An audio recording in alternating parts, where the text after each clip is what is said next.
good, don't it? Alright.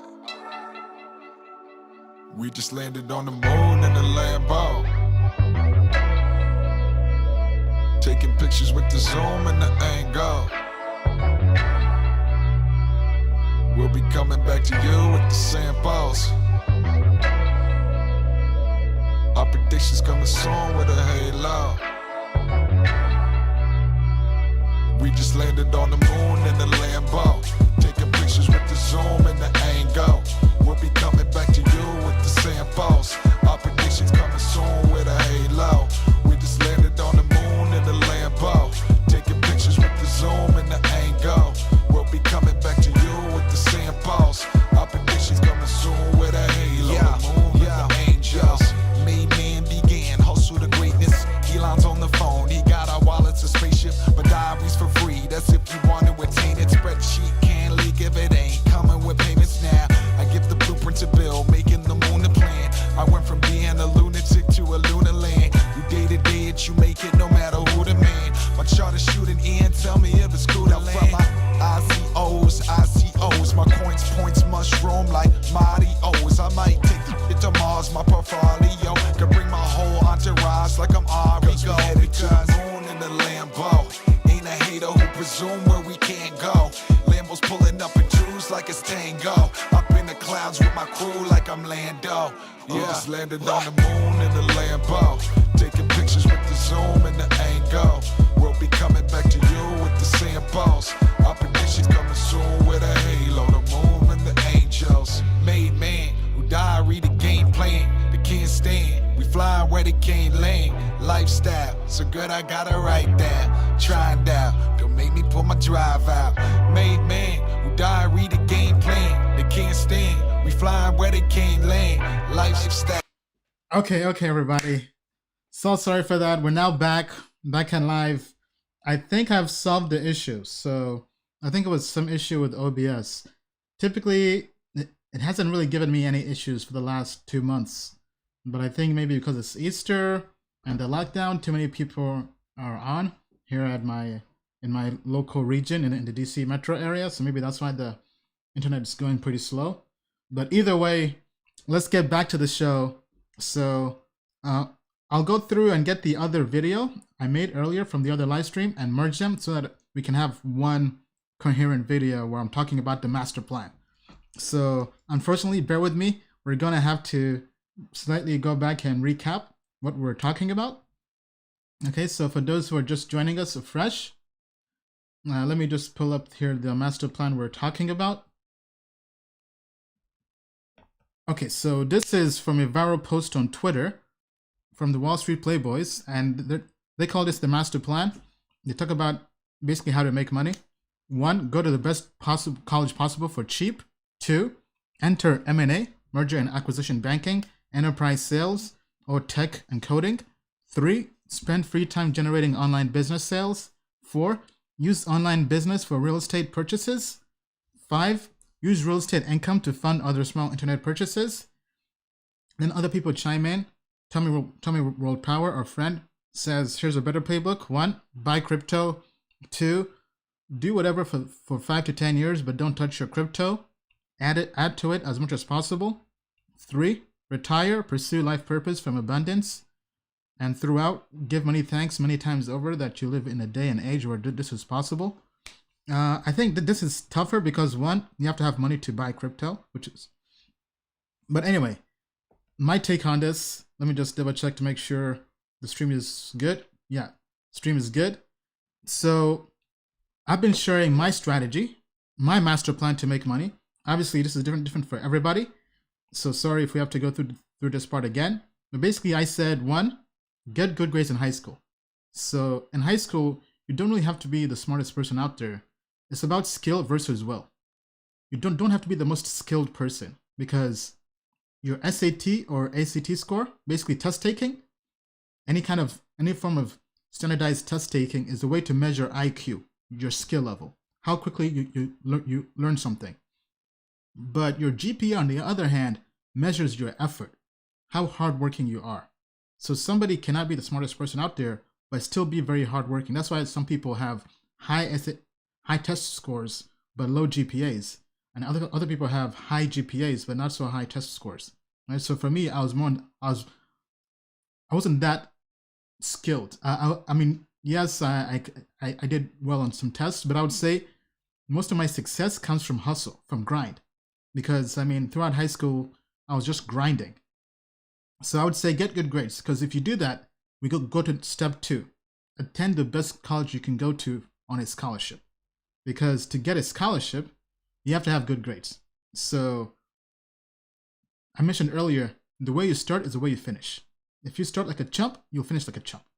If you start taking L's, you'll finish taking L's. So you have to start off on the right path, and that makes everything else easier, because if you can get through college without having any debt at all, that's the best thing to do. Step 3, spend your free time learning new skills. I talked about starting a side business, whether it's building a website, applications, creating content, YouTube, podcast, blog. I mean, working as an intern, especially as a non-paid intern, because if you went to, for example, Goldman Sachs and said, here, hire me as an intern, Goldman Sachs is going to say, sure, wait in line alongside all the other 1 million interns around the world who want to intern with us. But if you found a manager at Goldman Sachs and you said, hey, I'm willing to come and work with you and just learn from you for free as a non-paid intern, do you think there's less red tape and less paperwork and less bureaucracy stuff to deal with? So he'll say, yeah, sure, why not? So I would say the best way to really get your foot in the door for doing anything is work for free. Not everybody wants to hear that, but I mean, trust me, it is the best way to get your foot in the door. Okay, and then nowadays there's so many ways to start new things. Like people can go out there and start a newsletter with Substack, and if they build up a large following, they can get paid off of that. That's one way to basically build up a skill. Anybody, I would say, if you're anybody who's doing a liberal arts degree in college, and first of all, I'd say not the first choice, because obviously we all know the future earning power of those degrees is pretty low. But let's say you ended up going that route. You should definitely be writing online. Doesn't matter if you're the best writer or not. I would say just write on a schedule. If you write, let's say you're an English major. If you write one post a week, let's say 1,000 words for 2 or 3 years in college, and you turn that into a blog, I don't care how bad you are, you're probably going to get some kind of following. And with the internet, you have powers and economies of scale. And let's say if nobody even reads your posts, guess what? You can take those posts and put them on your resume and say here, I had this newsletter or blog, or even better, compile them into a book. You can have a book. I mean, most people who have books, nobody reads those books. But guess what? They can now call themselves authors. So there's so many things you can do to build up your skill level and really, almost in a way, pad your resume. The next thing we talked about was getting a sales job. Now, this might not fit for everybody, but I feel like you have to get a job that does not cap your earning power. So typically commission type roles. So I talked about my experience in enterprise sales, working in IBM, how I was able to switch from being a technical sales engineer for 3 years to a sales executive. I was basically an account executive covering all of North America for open source analytics. And I had a $2 million quota for 6 months that me and my team, that was for me personally, but I was working alongside a team. And I hit those quotas each half, right? Beginning of the half, the first 6 months, and the other 6 months.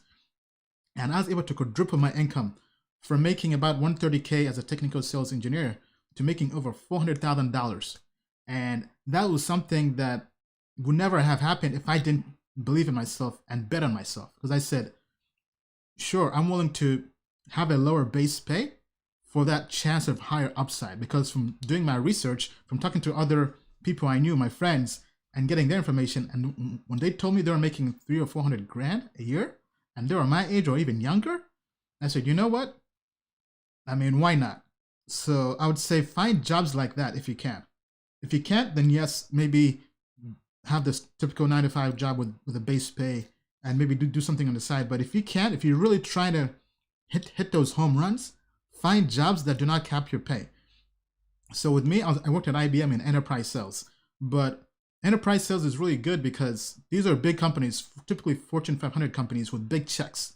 So, I mean, I know one of our teachers in training who worked in a team that closed a $1 billion deal. I think it was either to the federal government or some other company, but I mean, I know people in federal sales, they make bank too. Imagine if you're on a team that closes a $1 billion deal with NSA or CIA or Department of Defense, and you take 5% commission. I mean, so commission type roles are good.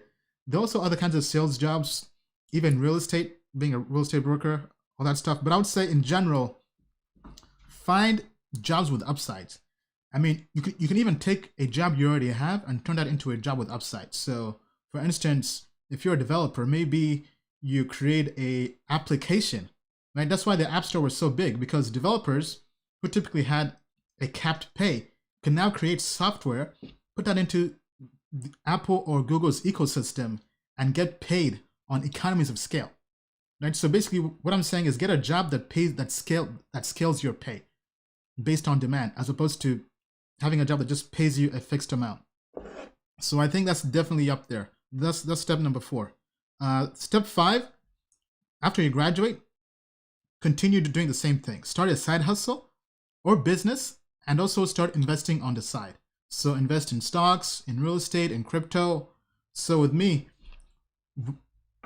my first investments, I began investing in stocks, did some penny stocks, took a huge L in penny stocks. I was investing in cannabis stocks before they were popular, and I got wiped out basically. I mean, I basically had to crawl back with my tail between my legs on cannabis. This was probably 2013, 2014 maybe. But guess what? Everything I learned there taught me other things to do. So the businesses I did on the side, I turned a hobby I was doing. I had a video camera, and I began working for free. Going back to everything I was talking about earlier, because I had no skill yet, but I had will. So I began filming. I began going to events, going to car shows, I had some friends in the fashion industry, so going to fashion shows, going to some pageants, and I was just filming stuff for free. And I was a willing and able body. People who wanted somebody to film their events, I would volunteer to film them for free. So did that for about, I would say 6 months or so, and really got better to a point where I was decent. I was mediocre. But because I already had some industry experience filming this stuff, I ended up becoming one of the official videographers for pageants and fashion shows in DC. So whenever Miss DC wanted somebody to film an event, they'll call me to go there. So they took me to events like the Washington Redskins gala party by RG3. I went to some other events as well. And after a while, I had a nice portfolio.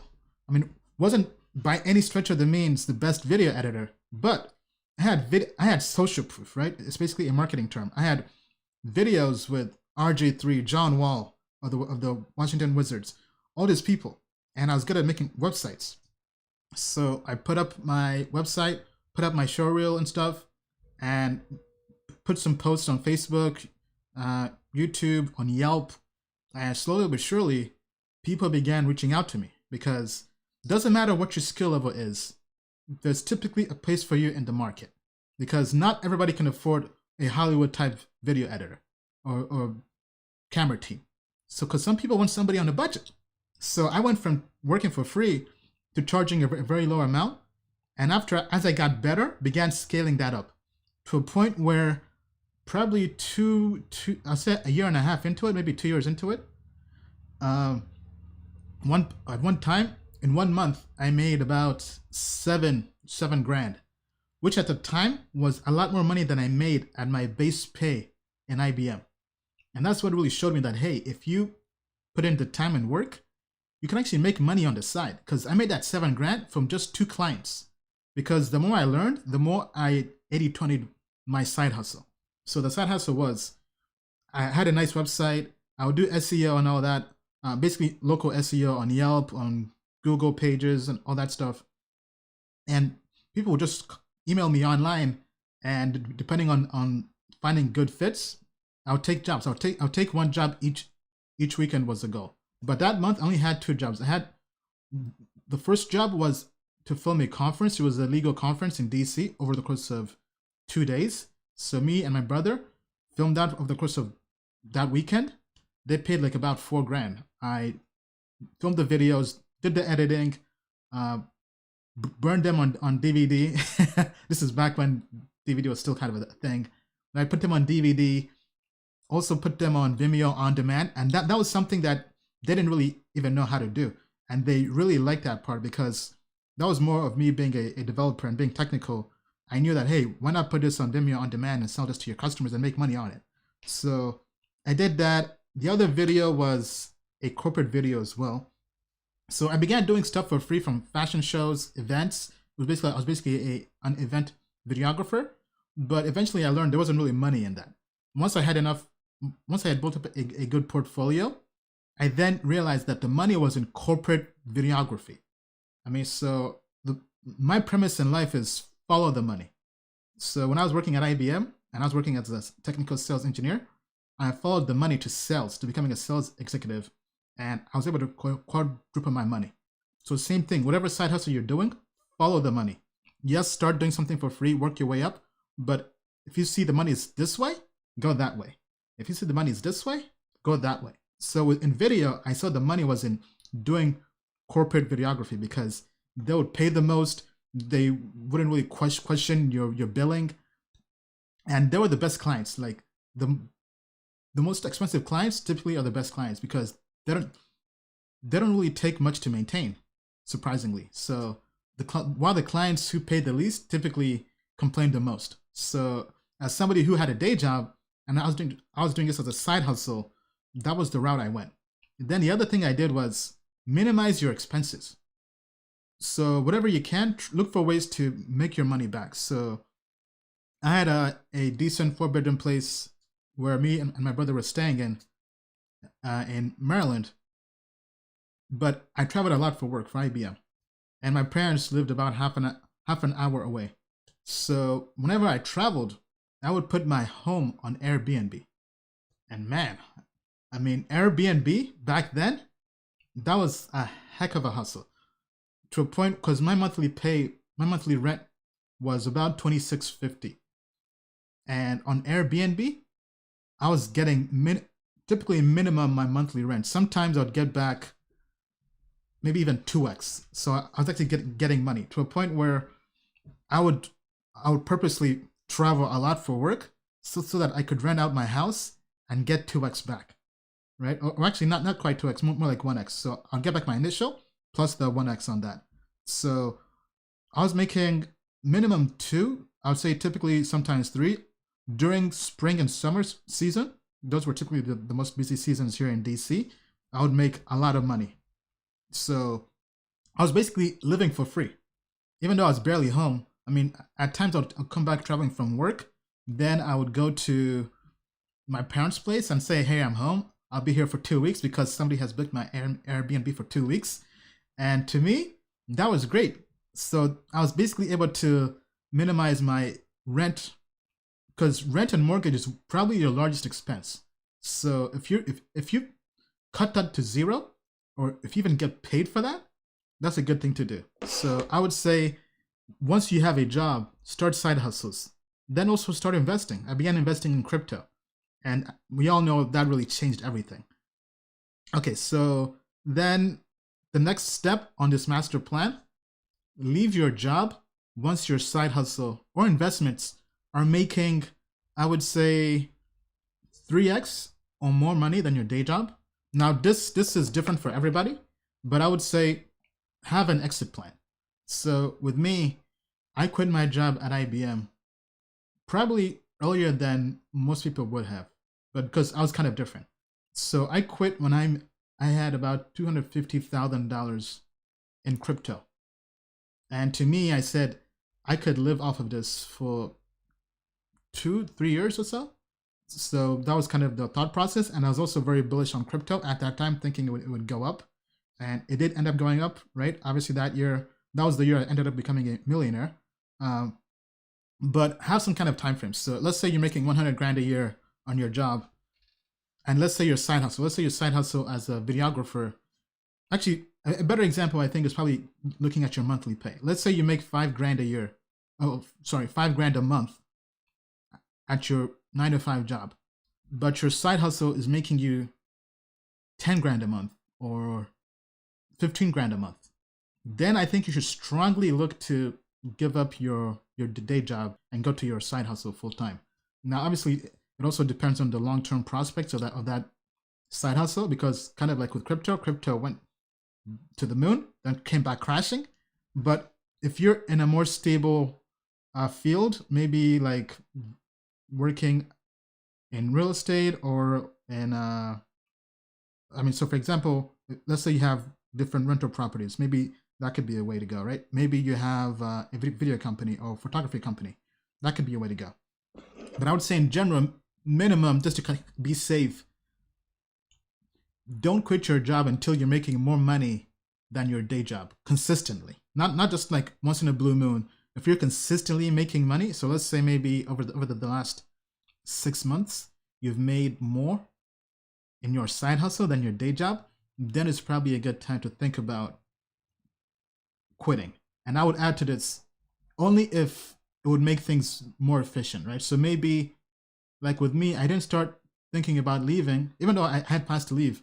I didn't really pull the trigger until I began to see that not being in crypto full time was costing me more money, because I was busy taking meetings at work and I was missing meetings with other companies to possibly invest or to trade or what have you. So once I saw that I was losing money, I said, you know what? I have to leave because this is costing me money. Not being full time in this is costing me money. So I would say for your side hustle, if it's costing you money, not being full time, and you think you can make even more money, and you've already been making more money than your day job, that's when you pull the trigger.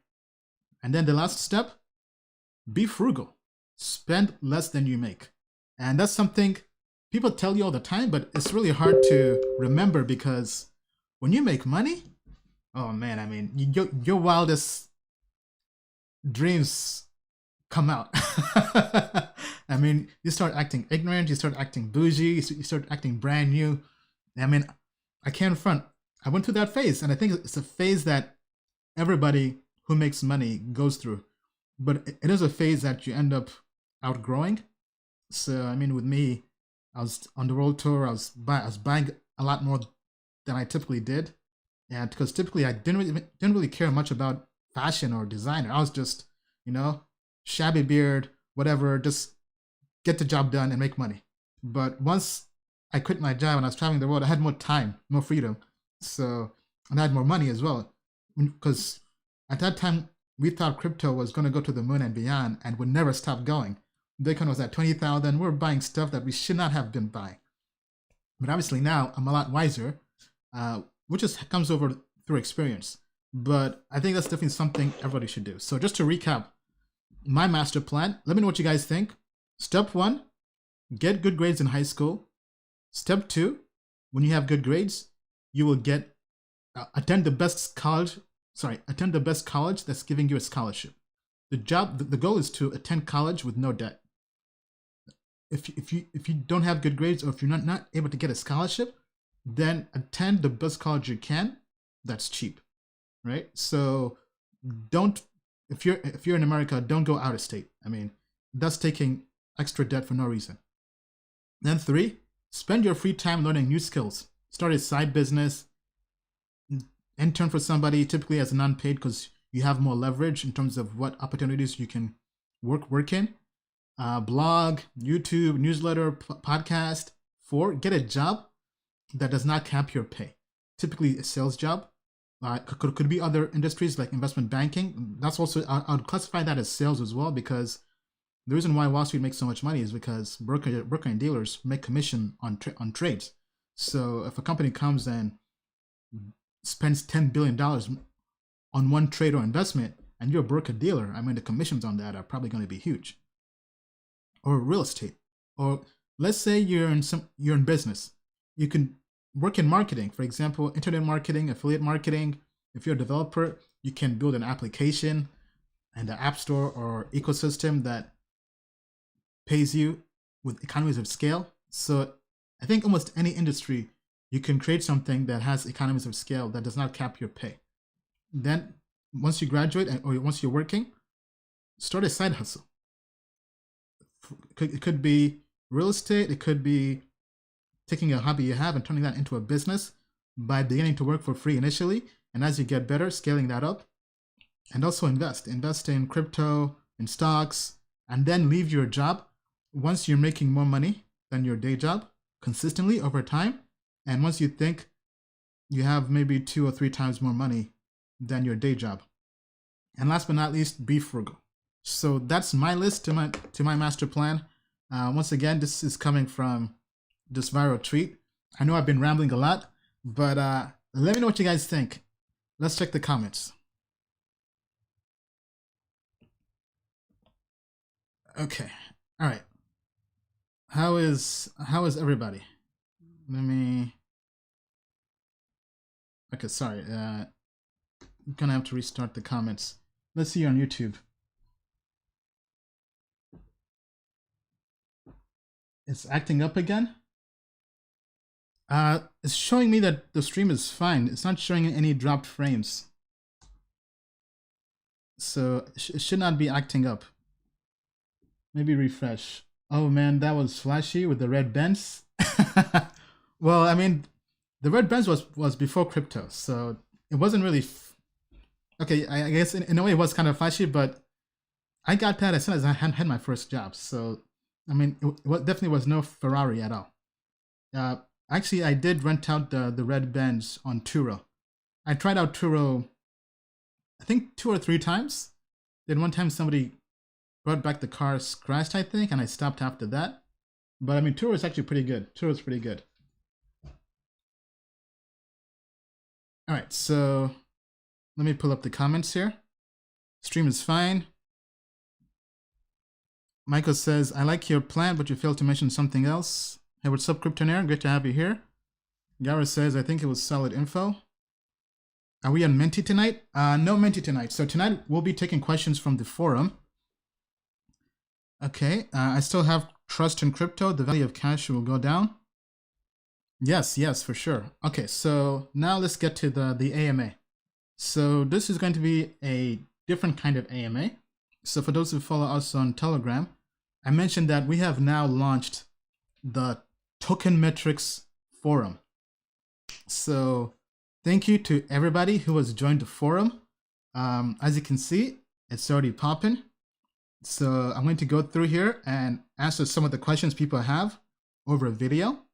So, but first, before we do that, just want to kind of put this here. So we now have over 300 users on the forum.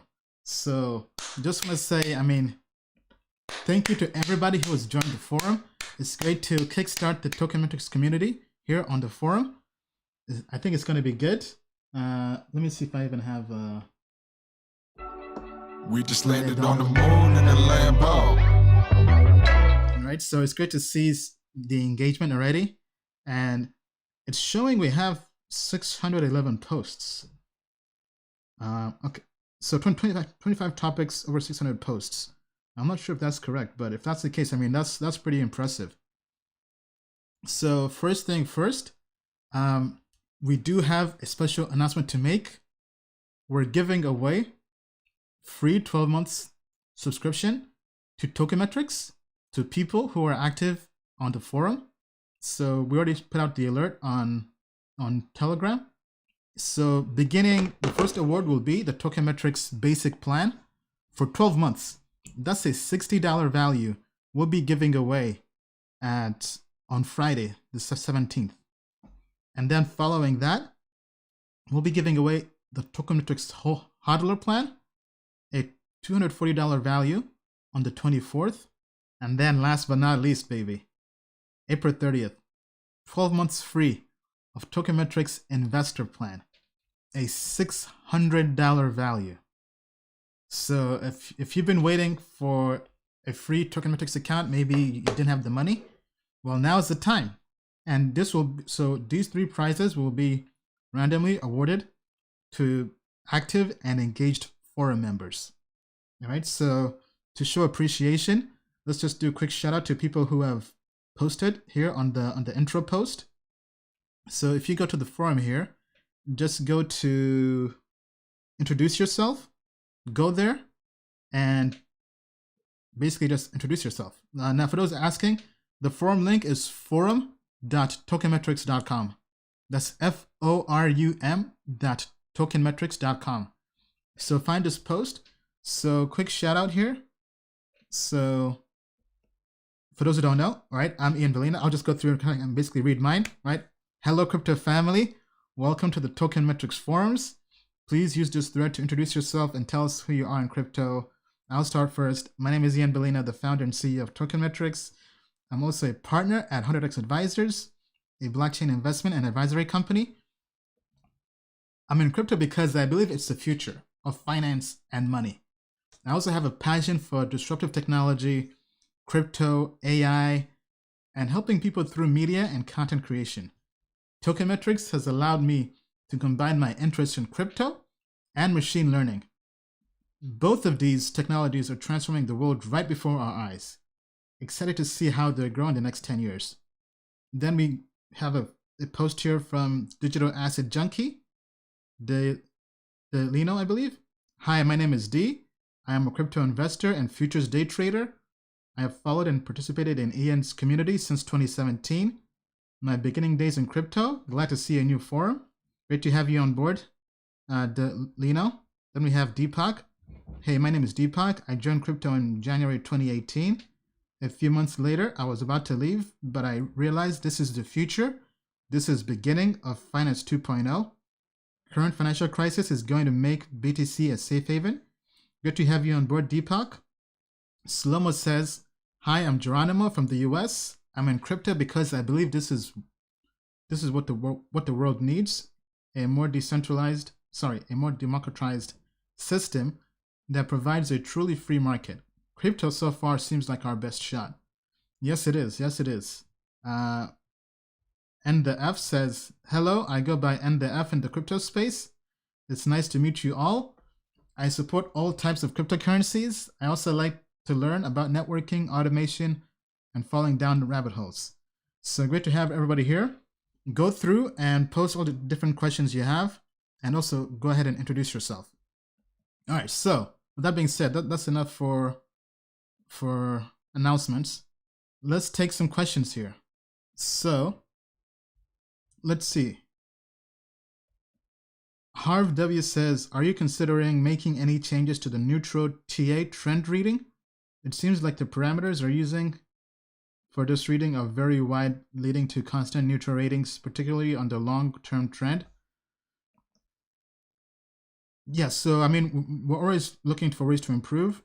Now, the challenge with crypto is because crypto is very volatile. So we basically have to, the neutral has to really be wide. It has to be a wide band so that when we're bullish, we're actually bullish. And when we're bearish, we're actually bearish. Because if it's too narrow, then crypto can go 20% up and down in a day. And so for it to really be neutral, we have to kind of have that buffer. So, but don't worry, our team is definitely working on that. James is saying, can we enter the forum without a subscription? Yes, you can. Yes, you can. So anybody can enter the forum without having a subscription. Okay, so how can we use, okay, good question here. How can we use Tokenmetrics to rebalance our portfolios from time to time? This comes from Crypto Possible. So this is a very good question. This is something that definitely is still challenging at the moment, because right now we basically give you ratings for cryptocurrencies on Tokenmetrics, and we're working on making this a lot easier for anybody to go through. So for instance, if we go here, right, if we go to short-term grades, these are the short-term grades for cryptocurrencies right now, we have, so actually we're very, very bullish at the moment. So, and earlier in the week, it was actually neutral or bearish. So things have gotten better. So Ethereum here is 83.3%. Bitcoin, Zilliqa is now up. Very interesting, in the top 3. Helium. Okay, this does not look, Helium should not be trading anywhere. Okay, I have to go through and check and see what's going on here. But Helium should not be trading at all. Unless it got listed somewhere that I don't know. But yeah, Helium should not be trading. We have Decentraland, Synthetics, Chainlink. Okay, but in general though, let's say you build a portfolio with the top 10 cryptocurrencies. You then pick an interval that you will rebalance your portfolio, and you stick to that interval. So it could be once a week, once a month, once every 3 months, so basically every quarter, or once a year, every 12 months.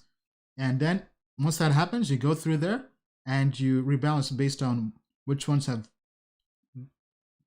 out of the top 10 and which ones are in the top 10. Now, we do know this is somewhat tedious, having to be done manually, and it's something that will take time for us to kind of look for ways to make it easier. But what we're currently working on is creating indexes. So, for example, the top 10 overall grade indexes short term, top 10 overall grades long term, and then also creating indexes for technical analysis, technology grade, fundamentals grade, and having everything change based on different intervals. So we could have up to 16 or more different indexes, right? So breaking all those I mentioned down based on weekly, based on monthly, based on quarterly, and based on annually. Because if we have weekly, monthly, quarterly, and annual, that's 4 right there. And then in each of those 4, we would then have, so for example, we would have overall grade, fundamentals grade, technology grade, technical analysis grade. So all that for weekly. So 4 times 4. So let me just see. Then we would also have short term and long term. So basically we could have up to 32 indices. So I mean, those are a lot. So we definitely don't want to start with all those at the same time. We first want to start probably with overall grade and see and kind of master that. And once that's working well, then we'll break it down into the other grades. So that's something I've tasked with our data scientists to start working on.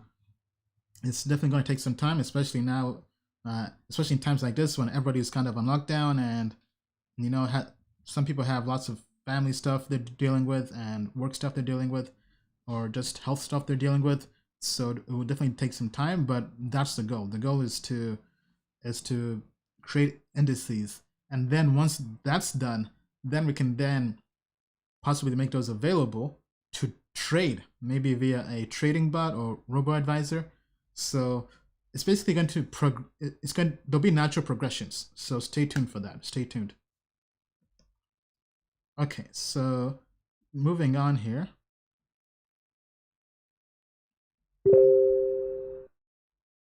Let's see here.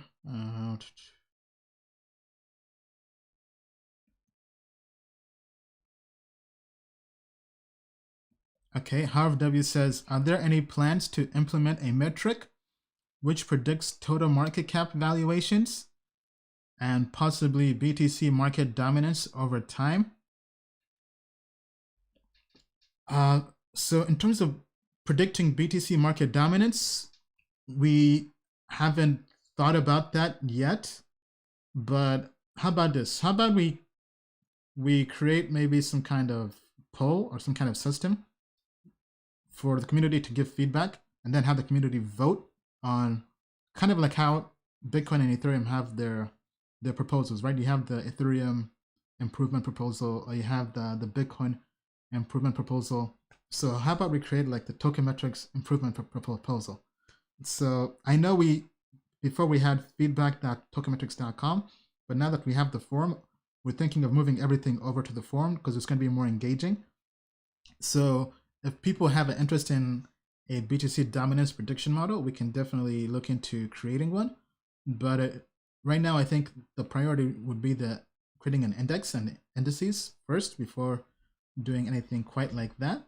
Then the other part of your question was predicting total market cap valuations. So total market cap for all of crypto. I mean, that would also, I think, have to come later on. I think right now people kind of are concerned with being able to trade. So I think the indices was probably, at least based on the feedback page we had initially, that had most of the interest. But definitely feel free to show that on the forum, and we'll see if other people chime in who have more interest in that. Okay, next question here. Hi, will you be discussing Visa and the Fold card? I'd like to know some detail on it, like what geographical regions will be able to use it, and do you have to have crypto on it first? Honestly, I've not even heard of this card. Let me quickly Google this and see what comes up. Has anybody heard of this? Let's see. Okay, so I see here a Crypto Slate and Cointelegraph. Actually, yeah, let's see what Bloomberg has to say. I think Bloomberg has been giving me the pop-ups. Let's see. Yeah, okay. Okay, Cointelegraph says Visa backs new Bitcoin rewards card from Lightning friendly Fold. The Fold app, a Lightning compatible mobile app that offers users Bitcoin rewards while shopping, has joined Visa's FinTech Fast Track program. Okay. I mean, what's so special about this? There's BitPay and lots of other crypto cards. There's also the Coinbase card as well. So earn, don't spend your Bitcoin. The Fold app has so far been offering users the ability to spend Bitcoin or fiat at major retailers such as Amazon, Uber, and Starbucks, requiring them to synchronize their accounts with an existing credit card or Lightning wallet. Okay, so they're using Lightning. Okay, so other cards announced by major exchanges require you to spend your crypto, triggering taxable events. Our card enables you to spend dollars and earn Bitcoin. Okay, so it's a rewards card, basically a loyalty card. So you earn dollars like a regular, you spend dollars like every typical card, but the points they give you back are in BTC. Okay, interesting. Let's see what else they say. Okay, so that's about Coinbase. Now, so it's Bitcoin rewards. Okay, so they have, so spend dollars and earn Bitcoin.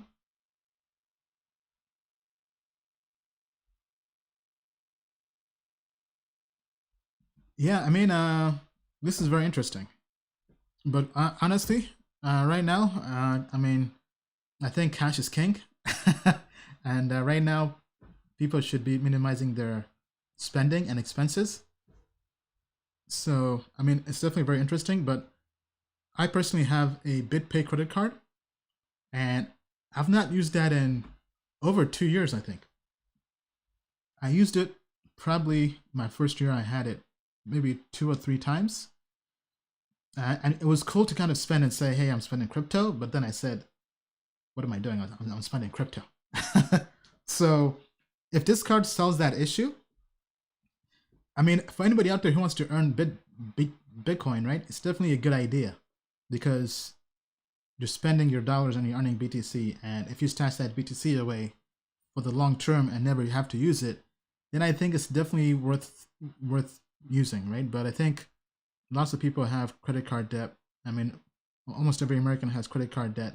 So I'm not so pro credit cards. Let me see if we can pull up their website here.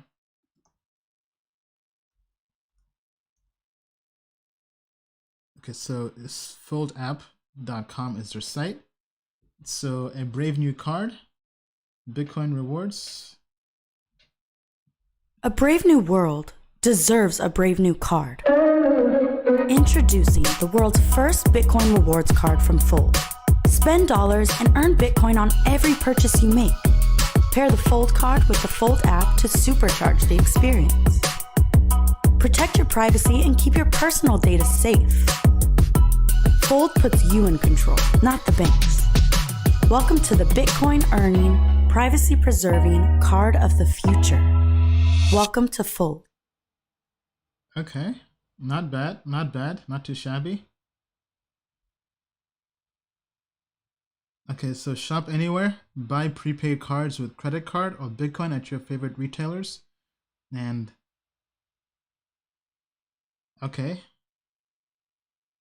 but hold on, why do we have to buy prepaid cards with,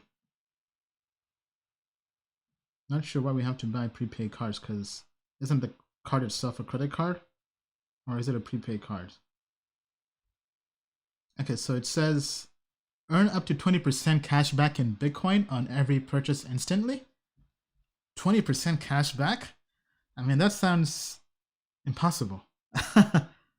or rather not sustainable long term. Okay, so your rewards can be hodled, spent, or withdrawn to your personal wallet. Instant payouts, compound rewards. Pay how you like with credit card or Bitcoin over the Lightning Network to earn even more cash back. Spin for sats. Spin the prize wheel once a day to win free sats. Exclusive deals or surprise prizes. Incognito mode for everyday spending. So it's private. Your personal information is safe, it says. Okay, I mean, it's definitely interesting. Definitely has my attention, but I mean, I myself am not really in the business for any new credit cards at the moment. And I see here they have a wait list. Like, I mean, it's definitely an interesting idea. But I mean, I would like to know where they're getting the 20% cash back, because I mean, that sounds delusional. Unless it's for a few people or short term. But I mean, I don't really know any credit card company giving away 20% cash back that will be in business down the road, because that's a lot of money. But let me know what you think. Do you guys have any interest in the card? Do you plan to get the card? Let me know. All right, let me check the comments here and see how we're doing. How does that compare to Wirex? Wirex, you can earn crypto when you pay cash. Okay, if that's the case, then it's probably the same thing. Here, let me put the link to the forums so everybody can go to it. forum.tokenmetrics.com. Okay, your thoughts on ResDex? Resistance? I mean, for those who don't know, I was an investor and advisor to them, but stepped down as an advisor because it's basically a scam.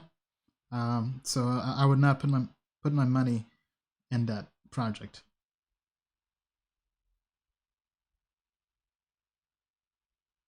What about live chat? Yeah, we're taking some questions here from the live chat as well. It's pretty active, coming from YouTube, Twitter, Periscope, everywhere. Am I staking anything besides Helium? At the moment, not really. Not really staking anything. I've just been, I guess in a way, I'm staking token metrics, but outside of Helium, not really staking anything. But that's merely because, I mean, I'm heavily invested in token metrics. So, I mean, almost all the disposable money I make or have, I'm putting back into building token metrics. So, hey, what's up, Andrew? You're in DC? How long are you in DC for? I mean, I'm basically quarantined at home, so I'm not going out anytime soon. Andrew is a former coworker of mine at IBM. He's posting on Facebook. All right, back to the AMA. Okay, so next question. Okay, from Abara Kara, or from Iman. Hey, what's up? What is your Bitcoin prediction for May 1st? Will it rise or fall? One IBM. Thank you, man.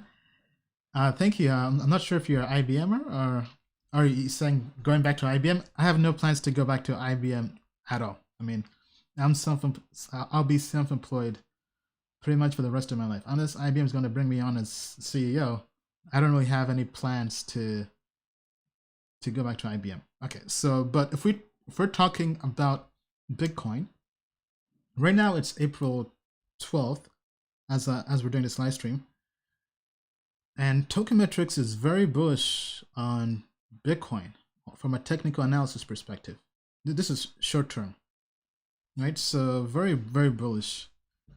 I mean, actually incredibly bullish. The price of Bitcoin is under 7,000. So basically about $7,000 US.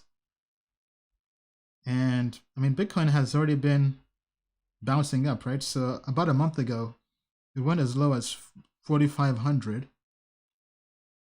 It went as high as 7,200.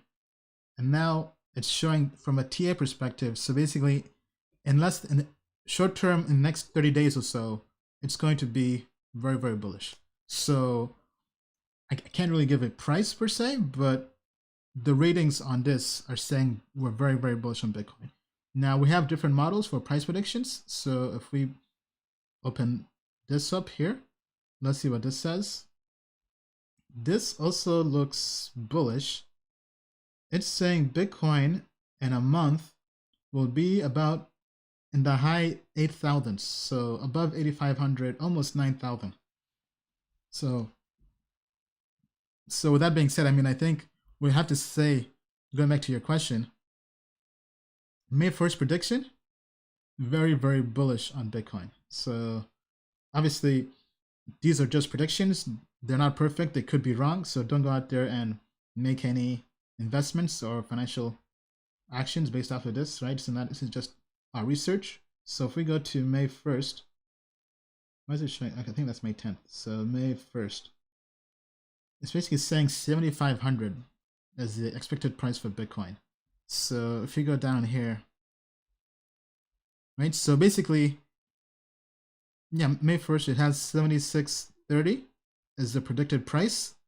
On the low end, so maybe think of this as kind of like the first stop target, right? On the low end, maybe 7,000. On the extremely low end, so the second loss target would be 6,700. So then on the high end, it could go as high as 8,100, almost 8,200. And on the very high end, the very bull case would be 9,460. So yeah, I mean, so that would be our official prediction for May 1st, but obviously not financial advice. Let me know what you think. What do you think Bitcoin is going on May 1st? Because this question is really a question about the halving, right? So if we go to Bitcoin halving, so if we go to the halving countdown over here, so halving is May 13th based on his estimates. So it's basically about 2 weeks before the actual halving. But I mean, we're getting there. So Tokenmetrics, our models is saying very, very bullish for April. So let's see if it ends up being right. Okay.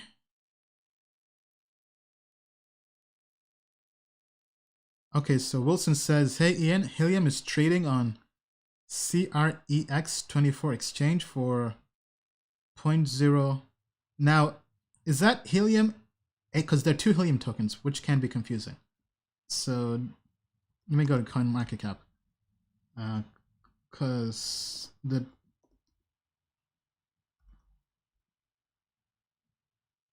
if this can load. So this is not the Helium I'm talking about. So this is a totally different Helium. This is, yeah, so this is the wrong Helium. So I think that's what maybe, because the one we're talking about is HNT. Okay, this is a different Helium. Wow, so some other token also took the symbol. I mean, wow, so many cryptocurrencies, because I'm not talking about Hento. Hento is definitely not the one I'm talking about. So I think this is what our models were pulling in. Because Helium token is not trading anywhere. The only place I know where it's kind of trading is on the Helium Reddit. There's a Helium Reddit where some people are buying and selling it at OTC. but there is no market for it at the moment. Right now, you can only earn it from mining. Okay, all right, so moving on to the next question. Can decentralized finance platforms survive long term, or will new regulations and laws hurt their growth? Okay, so going on to more of the question. The rise of platforms such as BlockFi and Celsius, to name a few, are proving to be lucrative game changers in a space where traditional bank loans are still prevalent. I feel that big banks and governments will not let it grow to a point where their bottom line will be threatened. Therefore, can DeFi platforms survive long term, or will new and possibly inevitable regulations, laws hurt their growth? Okay, very interesting. Okay, so before I give my response, let me just read the answer here from Chetty. He says, technically, those two you mentioned, including Nexo, are considered centralized finance given they hold the funds in custody. See Delphi Digital reports about this, but I like them regardless as they strike the right balance between being a crypto platform and ease of onboarding for newbies. To answer your question, I think the recent vulnerabilities highlighted by Maker show that there's a long way for DeFi to go mainstream. Okay, I mean, so now to kind of share my thoughts on this, I mean, I love Celsius. I mean, I would say next bull run, once they have lots of money and I want a way to lend it out, I would choose Celsius over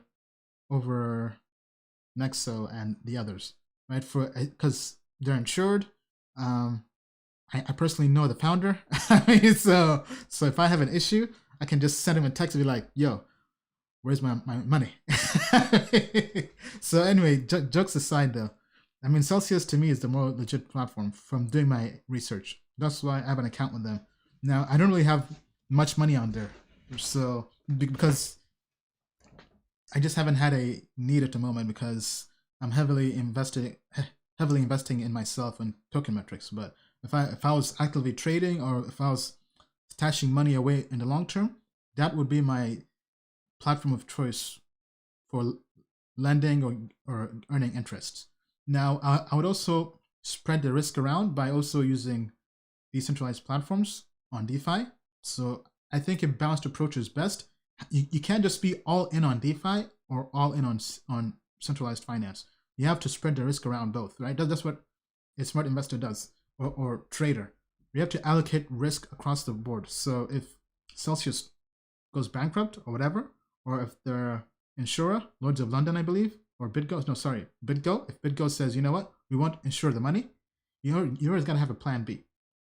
So I would put some money in Celsius. I would use DeFi platforms, Compound, other DYDX and others out there. So I would use all of those. I'd probably spread the risk around 4 different platforms. So going back to your question, your question was, can they survive long term? I would say centralized finance can definitely survive long term. I don't think the big banks who view them maybe as competition would just shut them down. I think what they would do is they would just buy them, right? If anything, I mean, I think Celsius has been crushing it. They have over $1 billion under assets, right, on their platform. So I could see some big company buying them out. So whether it's, I don't know, whether it's bank, because their target is mainly retail. So I would think a retail bank, if they want to get into crypto, I mean, if I had to speculate, I'm just kind of guessing, pulling stuff. I mean, the Bank of America types, the Chase Bank, right? Chase Banking. I wouldn't really see like a institutional bank buying them unless they're trying to go retail in crypto. But I mean, we're still far out. This is more like probably 5 years down the road. But I mean, Celsius is a very good business, I think. I'm not sure what their valuation is now, based on equity in the company, but I think it must be pretty high if they have $1 billion in assets under management. So I think the big players would buy them as opposed to just trying to lobby for regulation against them, because that will take longer it's faster to just buy them, right? Kind of like how Binance has bought CoinMarketCap. They would just buy them. Or maybe even, actually, I'll probably see one of the big crypto companies buying them, whether Coinbase or Binance. I mean, we do know CZ of Binance mentioned that they have one other company they bought to announce. I mean, I don't think Celsius would sell so early because they have so much potential, and I don't think they have any issues with money, right? But anyway, I mean, I think that's what would happen. Now, the main concern I do see is with DeFi. DeFi has no KYC, no AML. We've seen what's happened with IDEX, with EtherDelta. IDEX now has KYC. So I don't really think the DeFi platforms can grow and get big with no KYC. Because just think about this. If you tell this to, because we saw what happened with Facebook Libra. When Facebook Libra said they're about to launch, and because they're Facebook, they had the whole world watching, every single country's regulator went in on them, kind of like sharks going in on blood in the water on an animal or a human, right?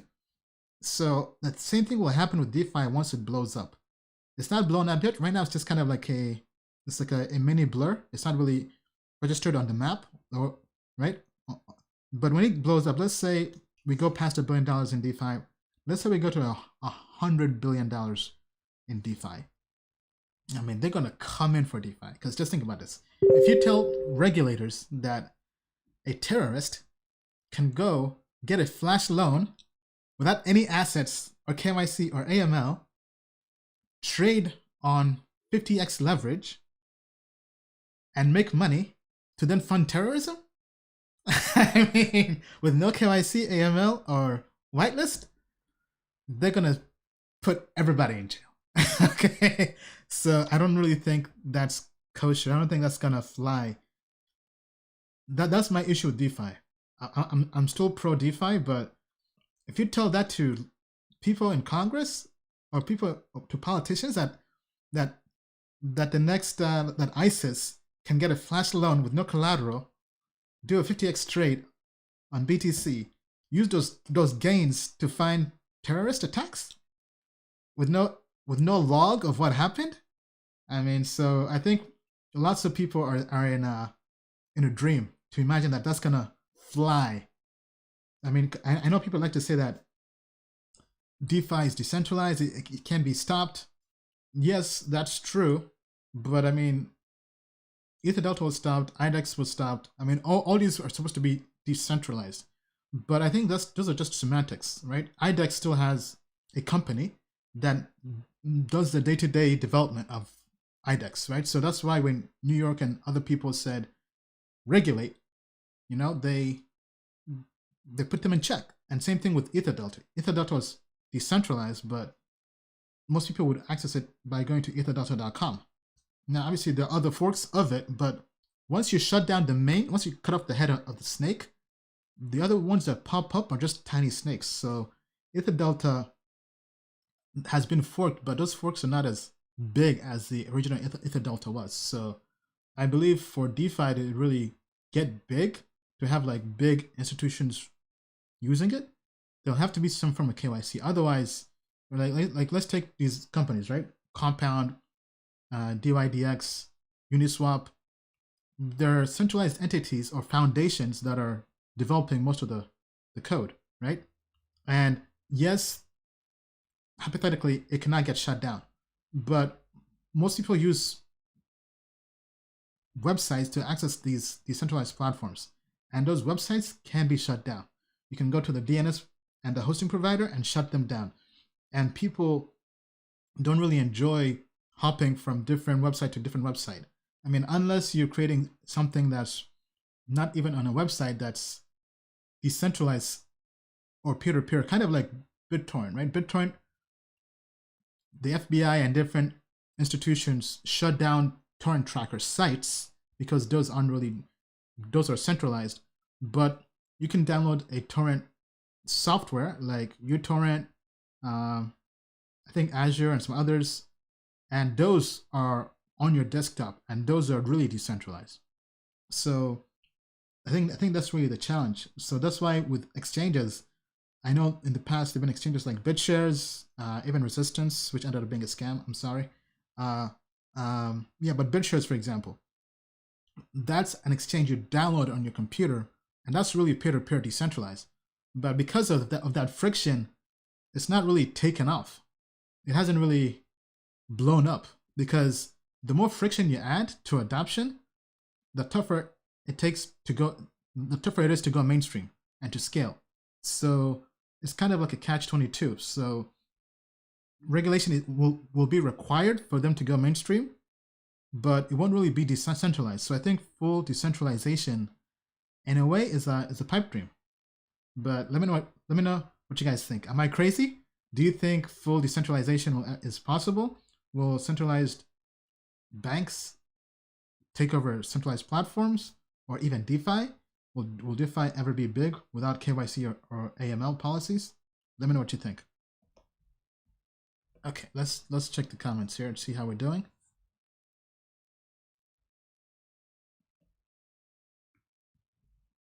Okay, let's see here.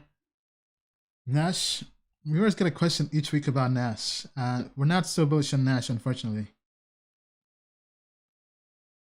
Based on what? Is Bitcoin price not just manipulated by big players?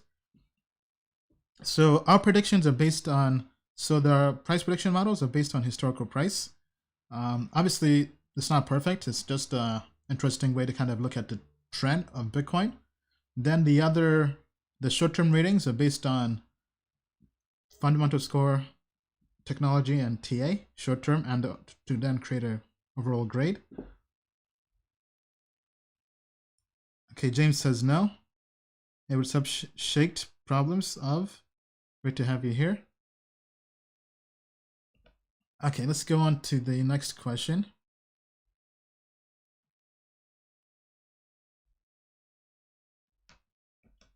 Stake it until you make it.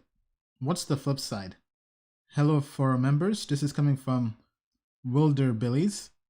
Recently bought some staking tokens for the purpose of testing how it works. What if ETH will become a staking token? So Ethereum is planning to switch over to proof of stake.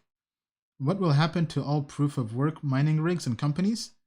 Will they just flip to another coin, or will they start staking ETH as a sort of mining? Okay, so Stefan Chetty, once again, very actively engaged in the forum already. So he goes on to say, that's a good question actually. You need to think about it from a game theory perspective. What would your average miner do? Before deciding on what to do, they'll have to bear in mind that it's a function of the price of Ethereum when staking goes live, number of Ethereum nodes in operation at go live, staking rewards and mission schedule, opportunity and incentive to form large Ethereum staking pools in light of the... Yeah, I think that's definitely a good analysis. So, all right, so question, what will happen to Ethereum miners once they stake? I think it's tough to say, but I think Chetty is right. We definitely have to take a game theory approach. So we look at the different options. So either they continue to mine and almost in a way fork and become a new currency, similar to what Ethereum Classic did. So I think that's possible. I think there's some miners that may continue to mine Ethereum. I mean, obviously, I'm no Ethereum developer, so I'm not sure how this would happen technically. But my understanding is Ethereum, in a way, is doing a hard fork to switch from proof of work to proof of stake. So by doing this, some people could, because it is decentralized, so some people can opt to continue mining the old Ethereum. I'm not really sure if they block that. I don't think they can block it, because that would really go against being open source and decentralized. So I would think most people would switch over to proof of stake. So I think you'll have different factions. So very interesting to see what would happen. Maybe it's a way to double dip. If I'm not sure how that's possible, but if it's like Bitcoin and Bitcoin Cash and Bitcoin SV, where people basically got free money with the airdrops in a way. So, but back to the question. I do think a small subset of miners will continue to mine the old Ethereum proof of work chain and that could create its own Ethereum cryptocurrency. But obviously they would have to be mobilized and kind of stick together, and then all the other exchanges out there would have to recognize that and make it available to trade.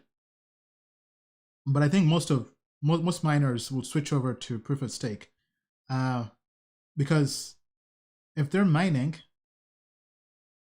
well, I think it would also depend on their cash flow and balance sheet. If they have lots of Ethereum already that they've made from mining, then they would just stake that and just earn money.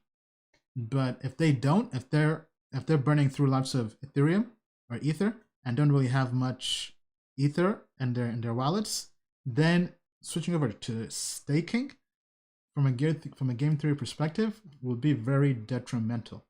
So, okay, so just to kind of walk through that example, let's say I'm an Ethereum miner and I have $10 million worth of Ethereum in my wallet I've made from mining.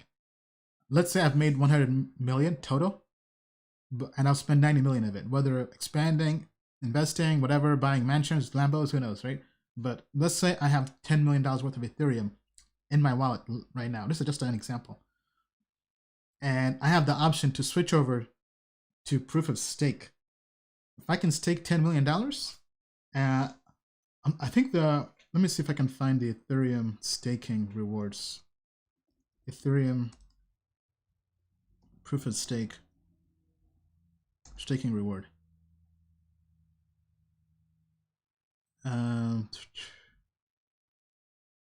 Okay, so the thing, it could be up to 10% annually. Okay, so this is from stakingrewards.com. They already have it here. So they're saying it's going to be about 7.76%. So about 7%. So that would give us a decent amount of money. This is annually, right? So that would be about $700,000. I mean, not bad. I mean, so with that example,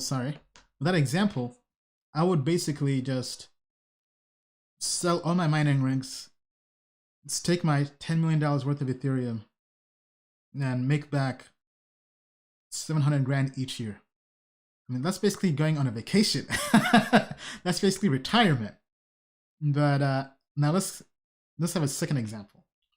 Now assume you're a miner, and let's say you're in debt. You've been taking L's. Let's say you took an L during the Ethereum flash crash, or you've taken some L's from trading or whatever, or maybe from futures, right? So I think there are some Ethereum futures out there, and you have just like 10 grand and the worth of Ethereum, but you still have mining rigs. With very low cash on hand, it makes no sense to just take 10 grand just to make back $700. So in that situation, you're probably better off trying to mine Ethereum under the proof of work stake. But then Ethereum would be its own cryptocurrency, and the price of that might even tank, because if the network effects cross over to proof of stake, then no one is really going to be using that Ethereum proof of work cryptocurrency or chain. Now, I believe I did see somewhere about Vitalik or somebody in that community saying that for DeFi to continue doing well, they have to maintain the network effects, and they can't really have a split or have people staying and creating their own cryptocurrency, but it's decentralized by nature, so I don't think they can ever stop that. So let me see if I can find anything on that and see if there's what people say about Ethereum forking. So Ethereum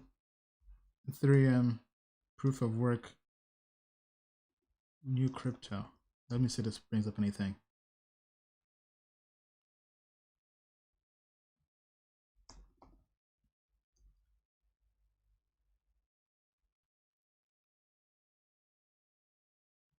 Okay, I'm not really seeing much on this, but if there's anybody out there who's Ethereum expert or developer, maybe feel free to chime in the comments down below, because okay, so here we see a difficulty bomb that they're looking into. Let me just see what it says.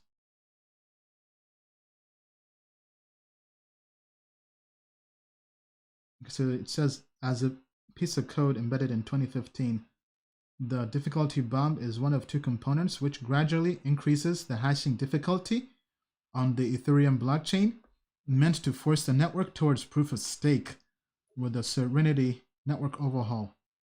Oh, wow. Okay, so that's big. So looks like there's a backdoor in Ethereum that they can change the difficulty, making it impossible almost for miners to mine. So similar to Bitcoin, Ethereum features a mining difficulty adjustment scheme to control the output of Ether rewards for mining on the network, of which the bomb is a part of. Unlike Bitcoin, Ethereum's difficulty bump increases the time it takes to mine a block, typically between 10 and 20 seconds every 100,000 blocks. Okay. So, okay, that does change everything. So, looks like there's a difficulty bump they can just trigger to to force people to switch over. But the question is, who triggers that up? Is that I guess the community just votes on that? Okay, so, I mean, if that's the case, then to answer your question, everybody will switch over. But I mean, I feel like it's crypto. So even if that's the case, the code is open source. So people will just fork Ethereum, take out that difficulty code, that difficulty bomb, and reboot the network, and just try to get people on board to mine proof of work Ethereum. So it's not really going, but yeah, so technically it would be its own brand new cryptocurrency if that's the case. So it'll basically be a fork, because we've had forks of Ethereum already with ETC, Ethereum Classic. We have forks of Bitcoin with Bitcoin Cash, Bitcoin SV, Bitcoin Diamond, Bitcoin Gold. I mean, there's so many Bitcoins now. So I don't really see a world where nobody will fork Ethereum proof of work and keep it going, because whoever does could possibly gain, especially if they don't gain anything from proof of stake, because if they don't have any cash on hand. But I mean, that's my take. Let me know what you guys think in the comments below. Okay, let's look at the comments real quick. Oh yes, agreed. With that comment, would like to know about Nash now too. I saw that they're testing BTC trading this weekend on mainnet. I mean, we look into Nash every single time, but it's not really going to change in terms of our take on it. 6 months after the halving, what is Tokenmetrics prediction? I'm guessing around 15,000. Well, we don't really predict more than 30 days out, because it's basically tough. It's basically just rolling a dice. I mean, the further out you go, the tougher the predictions get, or the more useless they get. Okay. What's the price point you see Matic Network next bull run? Well, I would say join tokenmetrics.com and you can get that info. Okay, let's go back to the next questions on the forum. Oh man, Stefan Chetty in the house again with more questions. Very engaged. He's coming for those prizes already. Okay, so having a look at the dashboard again on Dune and seeing a steady increase in market share and DYDX and ZRX, what are people's thoughts on who will reign supreme in 2020, given Kyber Network's revised token utility and IDEX were top in 2019 and are preparing to roll out IDEX 2.0? Okay, so he's talking about who will be the 2020 DEX volume king, and he linked to Dune. This is a company I haven't really heard of or used much. Okay, so Dune Analytics, this shows us, okay, this is a pretty cool site. DEX trading volume, so 15 million in the last 24 hours. Top projects or exchanges. So DYDX has 6 million, Kyber 1.9 million, Uniswap 1.8 million, ZeroX 1.7 million, Oasis 1.3. Okay, IDEX is pretty low. IDEX basically got replaced because it wasn't really decentralized, I guess because of the KYC. Okay, so DEX volume in 7 days, 178 million. DEX week over week volume growth, 50%, trailing 7 days growth. Market share, so DYDX and Kyber are in the lead. The top two DEXs. Okay, number of traders last 7 days. Kyber has the most traders. Uniswap is second, both with about 4,300. Okay, DEX by volume in the 7 days. Okay, lots of interesting info here. So total DEX volume 2019 over 2 billion. Okay, so interesting site here doing analytics. All right, so back to your question. Who will be the DEX volume king for 2020? Well, I mean, I would think it would continue the way it is, right? So we see DYDX and Kyber. I definitely think DYDX would continue because it's a derivatives exchange. So people are basically borrowing money on margin, right? So because of that, there'll be more volume because you have lots of borrowed money, borrowed funds being used for trading. So I think DYDX is going to dominate. Okay, but outside of that, we have Kyber, Uniswap, 0x. I mean, I would just stick with the current numbers. Kyber, Uniswap. I mean, I've been hearing lots about Kyber recently, but I mean, I really like Uniswap as well. So here, let's pull up those two. Uniswap. Zid.network. Let me just see. Just .exchange. Okay, so I don't have a wallet connected to this, so I cannot use it. Okay, let's check out Kyber Network. I've not been to their site in years since the ICO back in 2017. Sold my tokens and ran. Okay, so seamless token swaps. I mean, I think Uniswap seems to be growing very fast, and Kyber seems to be growing very fast as well. So it's kind of tough to decide between the two. Now, 0x, I would say Kyber and Uniswap are tied for second, while okay, I see. What's up, Diego? Nice picture. Diego's chiming in here. But yeah, I mean, I would say DYDX is going to reign supreme, right? So if we pull it up, DYDX, not derivatives, but crypto. So I think they're just going to blow it away because people are borrowing money to trade on DYDX. So it's going to be the top exchange for trading, and we'll have the most volume. Now let's see what Diego here is saying. Thus far, Bitcoin has not shown signs of decoupling. Equities will be releasing quarterly reports and... Okay, I'm not sure if this is the right question he's responding to, or... But I mean, I think in my opinion, that's who's going to be the DEX volume king. DYDX. If you had to ask me, hey, bet money on one, I would say DYDX is going to be, because I mean, it's the biggest DEX for derivatives. There are other DEXs out there, right? I know that like the Fulcrum and the Flash Loan stuff, but those haven't blown up like DYDX. DYDX is killing the game right now. So that's who I think is going to win. All right, next question here. Hey, what's up, Bruce? How's it going? Great to have you here. Okay, Bitcoin halving expectations. What do you think? Okay, let me share this. Okay, so from the second halving in 2016 to the top. Okay, from the second halving in 2016 to the top of the 2017 price peak, $19,400. The Bitcoin price jumped around 29x. Okay, prior to the last halving, Bitcoin is up 1,570% today, and the next halving occurs in less than 40 days. So what do you think will happen? Okay, so we kind of covered this in some earlier live streams, I think about 2 months ago.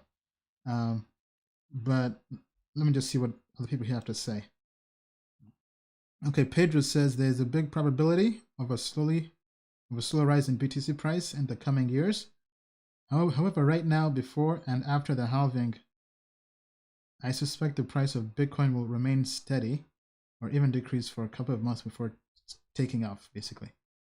So, I mean, I chimed in here saying it definitely is unpredictable, but long term we're bullish. I think short term is hard to predict.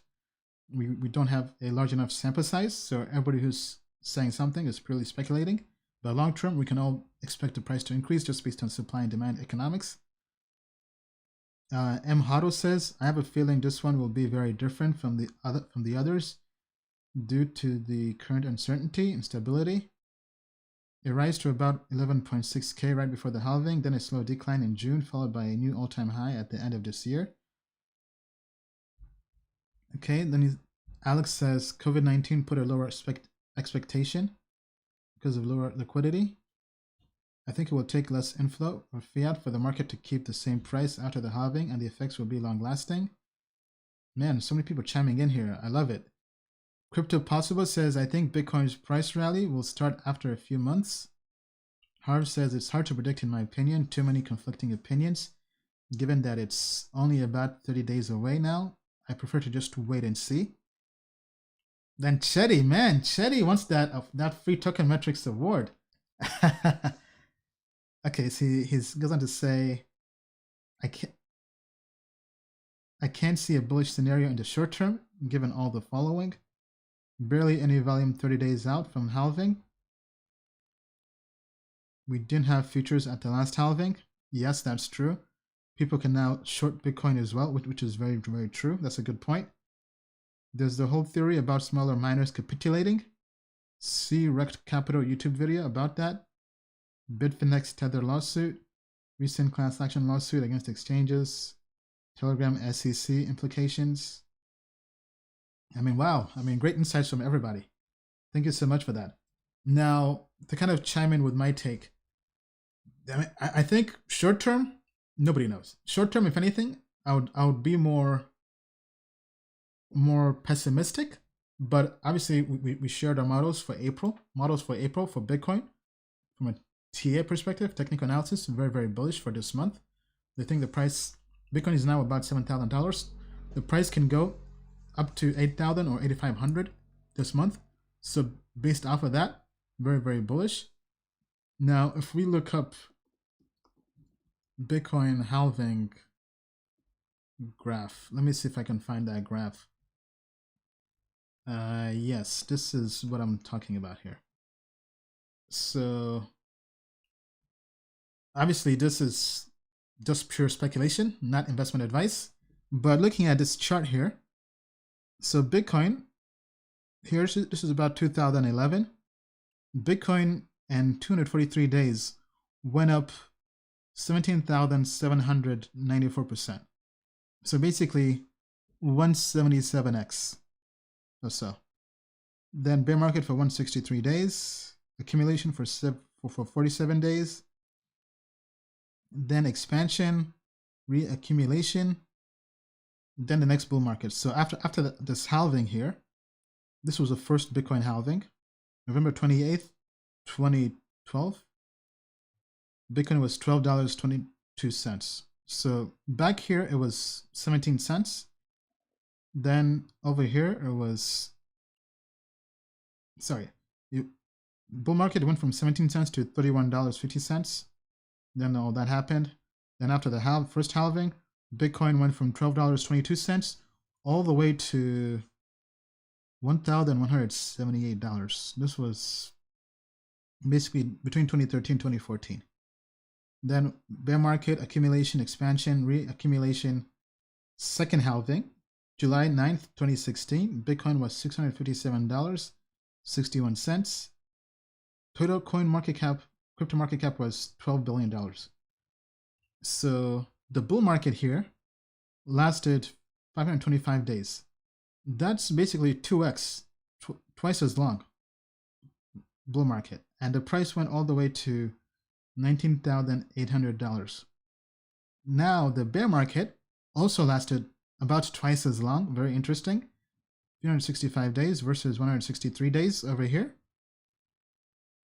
Accumulation, 139 days. Accumulation here was 47 days, so almost 5 times as long.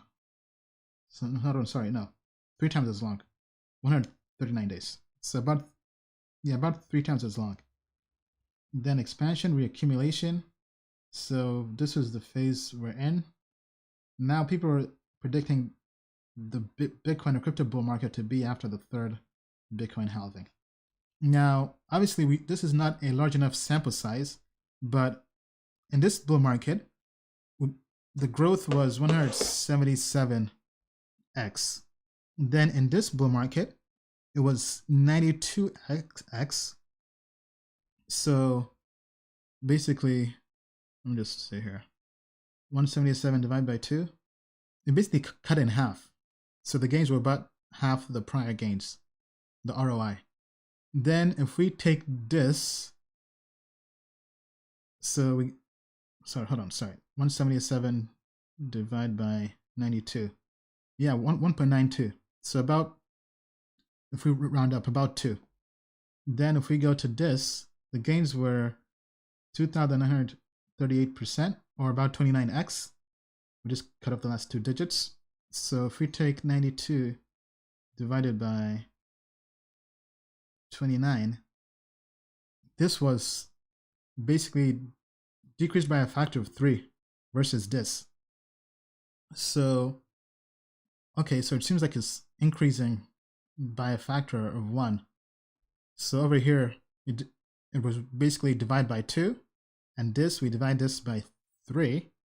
So if I had to speculate, this is just pure speculation, not financial advice, but if it's going 2, 3, 4, maybe we'll take the ROI of this and decrease by a factor of 4, divide by 4. So if we take basically 29x divided by 4, we're looking at about 7x return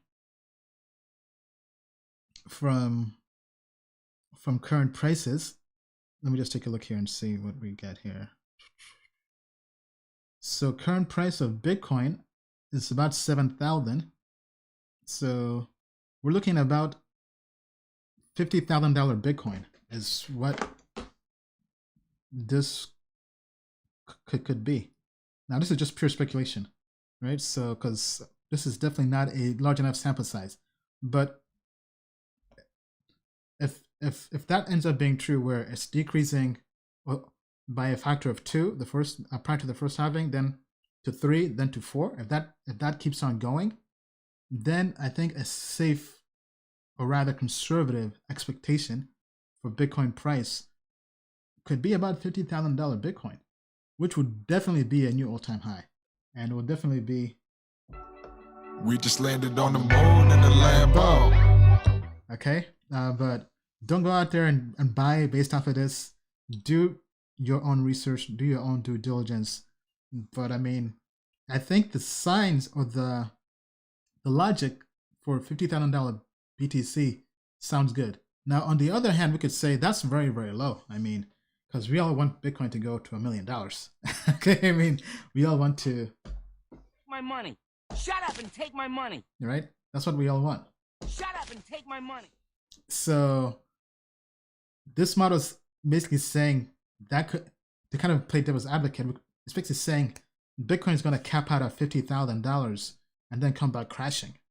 So if anything, a good strategy would be, once you see Bitcoin approach 50K, take your profits, man. Take your money, buy that house, reinvest it into real estate, diversify into other assets. But I mean, because it's also a psychological number. When people see Bitcoin $50,000, I mean, the press is going to come in. It's going to be on Bloomberg, on CNBC. People who have no business investing or talking about crypto will be asking you for financial advice to buy Bitcoin. So when things like that start happening, take your profits. So I think it's definitely very, very interesting to see. Definitely not financial advice, but I mean, let's see what happens. Now, one thing I do want to go back here and revisit though. So if we look at the ending price, so here the ending price was $31, and here we went all the way up to basically 1100. So let me just try this different calculation here, since we do love to speculate here. So if I get 1178 divided by 3150, you basically increase by 37x. If we take the ending prices here to get the ending price here, so over here after the first halving, it increased by 37x. Now if we take this by that, okay, so we take 19,800 divided by 1178, we get 16.8. Okay, so 16.8 over here, and over here, I already forgot what the my calculator didn't save. Okay, hold on. So basically, second halving was by a factor of 16. So that's kind of half, right? So 30 from 37 initially here, 37x to 16x, right? So 37 divided by 16, so about 2.3. Okay. And if we take that 2.3 and multiply by 19,800, that gives us 45,500, I believe.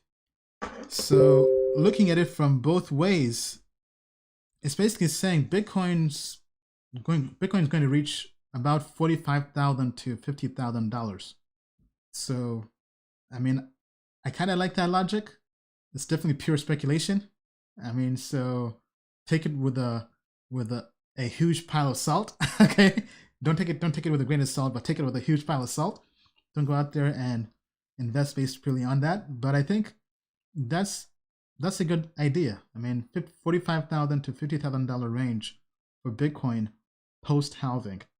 Obviously, not a large enough sample size, but I like this logic. What do you guys think? Do you think this makes sense? Do you think Bitcoin's going to $45,000 or $50,000 after the halving over here? Or do you think it's going to the moon and beyond and going to $1 million? Now, long term, I think that's possible, but looking at this halving, I mean, if somebody said Bitcoin's going to be at $50,000, hold on. Now, one thing we forgot to add is the time frame, because this halving here took 243 days. This bull market here took 243 days. This one took 368. So let me just divide that by 368 by 243. So 1.5 times as long. Then if we get that times 368, we get 552, which is close to 525. Very interesting. So it seems to be multiplying by 1.5. It's probably a good range. So if we take the 525 times 1.5, so we're looking at about 784. Let's round up. About 800 days for the bull market and for Bitcoin to go to $50,000. I mean, to me, that sounds pretty slow, because that's about 2 years. So really, so to kind of bring everything home, because I know I have been kind of all over the place with this chart here. So basically it's saying 2 years after the halving, the price of Bitcoin will have gone up to about $50,000. So looking at the current price of BTC at $7,000, I mean, that's not bad. That's not bad. I mean, it's definitely not $1 million Bitcoin like we all think. But if Bitcoin's at $50,000 in 2022 after the halving, that's not bad. I mean, looking at it long term, we're all going to make money. We're all going to make money.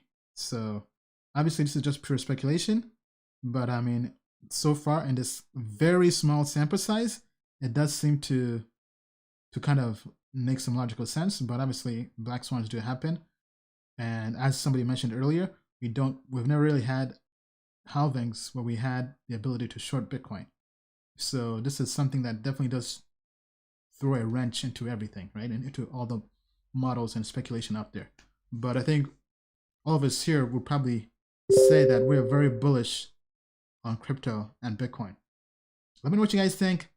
What's going to happen to Bitcoin after the halving, short term and long term? Thank you. Okay, let me take a look at the comments here. Alpha Diallo says, "Oh man, fire." Desiree says, "Nah, way higher." Mindblocker says, "Is the coronavirus going to prevent BTC from mooning?"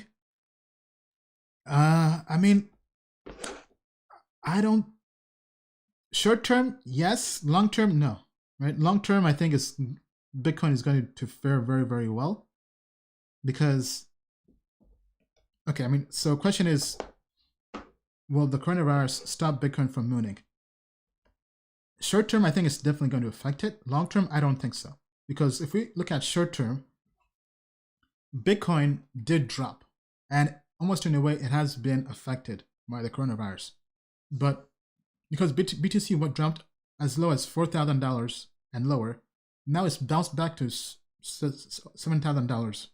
And I think what happens with the halving is obviously tough to predict.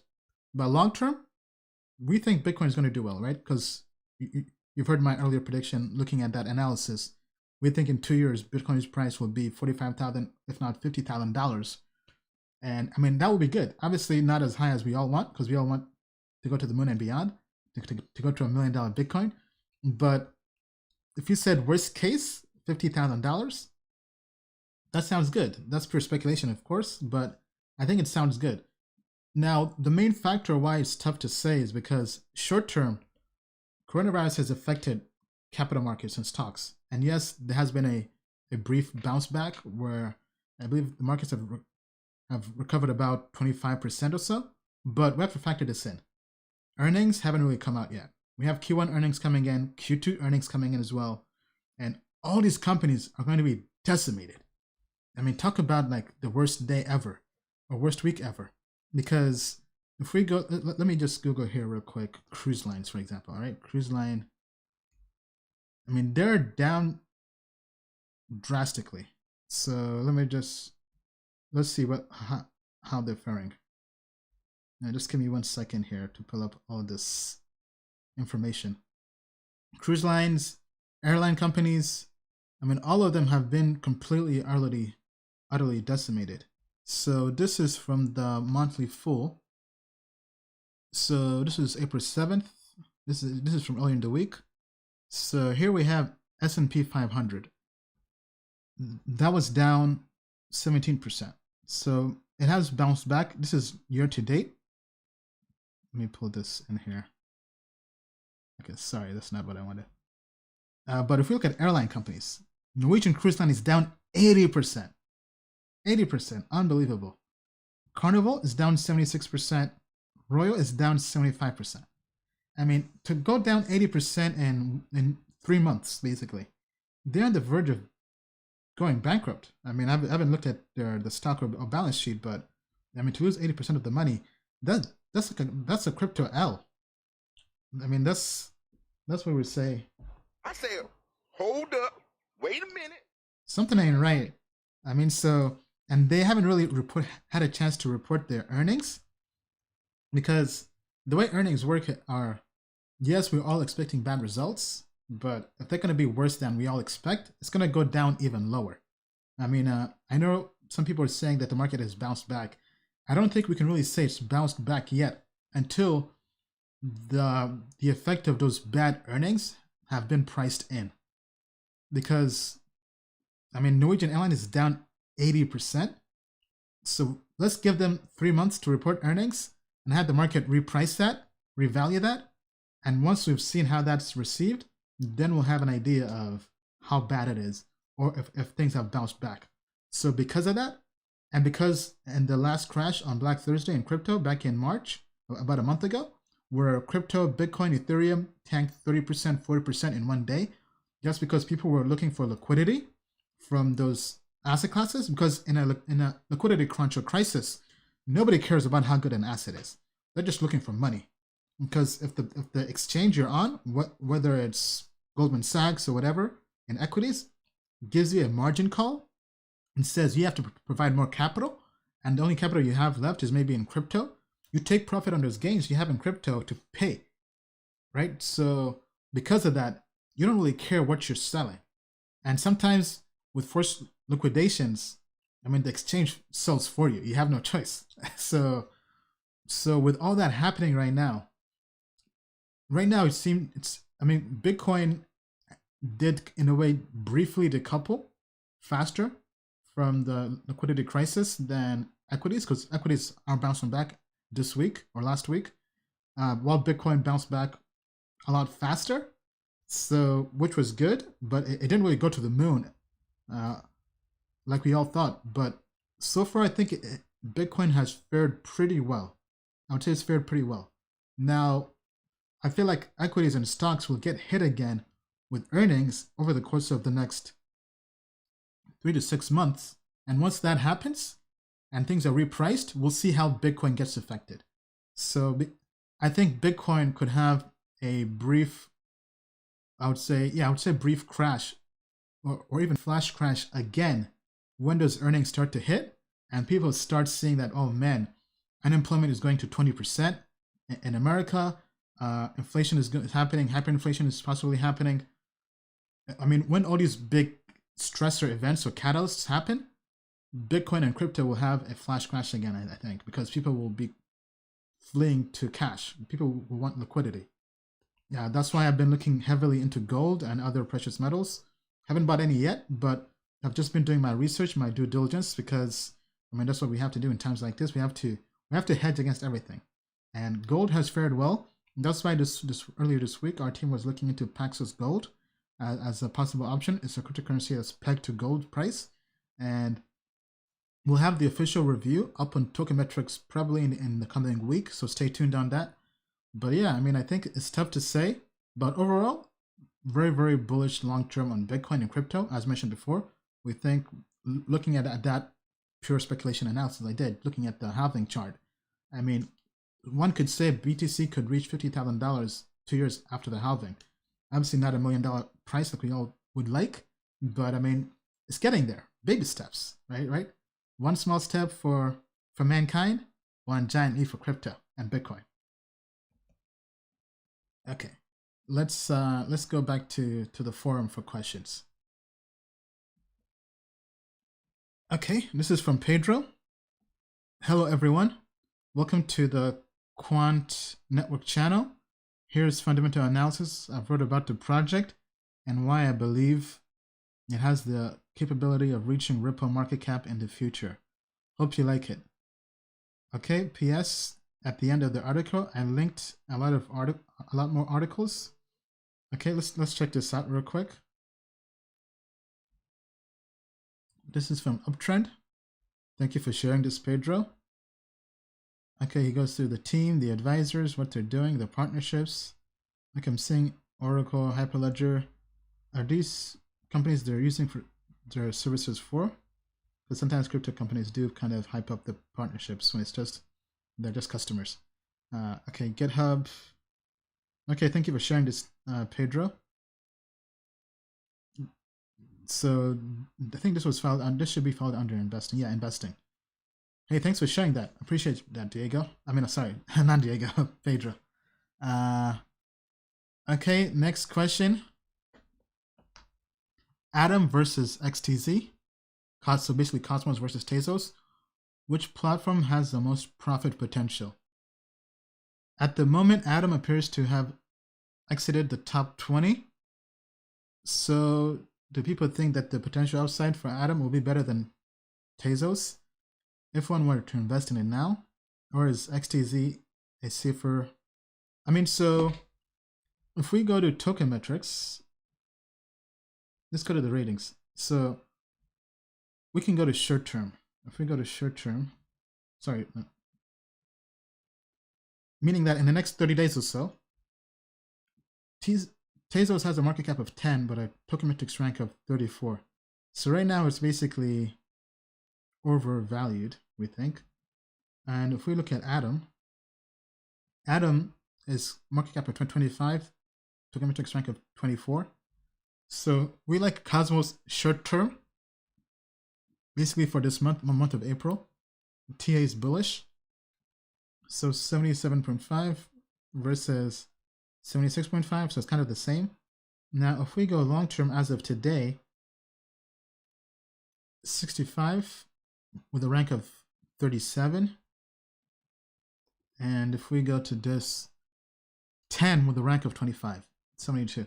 So, I mean, long story short, we're very, very bullish on Cosmos, Atom, over Tezos. Now, Tezos is still a decent project. And for the most part, I mean, so going back here to, if we go back to, right, long term right now, it's really being affected mainly by the TA. TA right now is not so friendly. Right now it's neutral.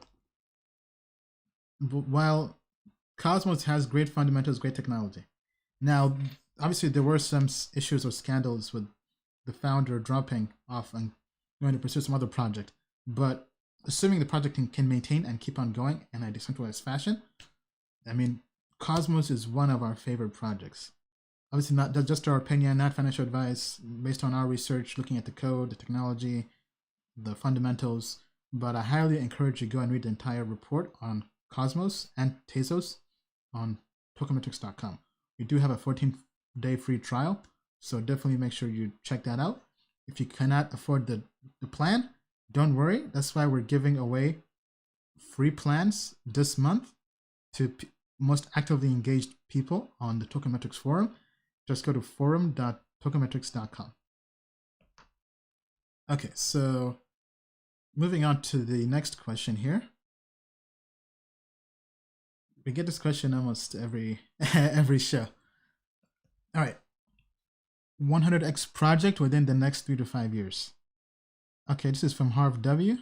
Are there any projects that were launched in 2018 or 2019, except for Matic Network and Blockstack, that Ian and his team strongly supported that appear to be at bargain prices right now and have 100x potential? Okay, good question, good question. Let's see what some people have to say. M. Huddle says, hi, I've been thinking about this as well. He goes on to say, Chainlink is not from 2018, but late 2017.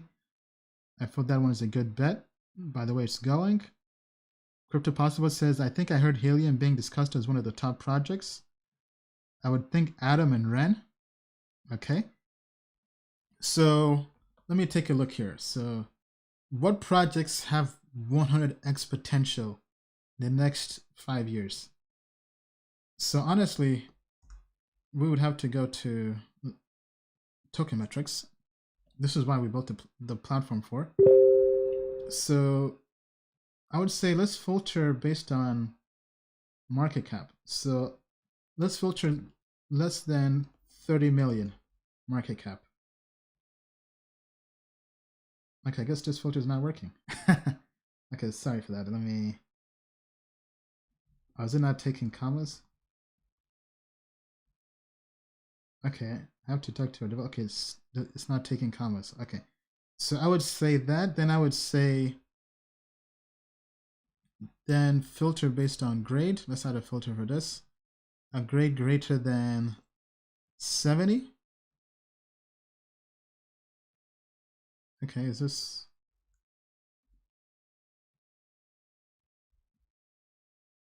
Okay, hold on, what's going on here, guys? Just give me 1 second.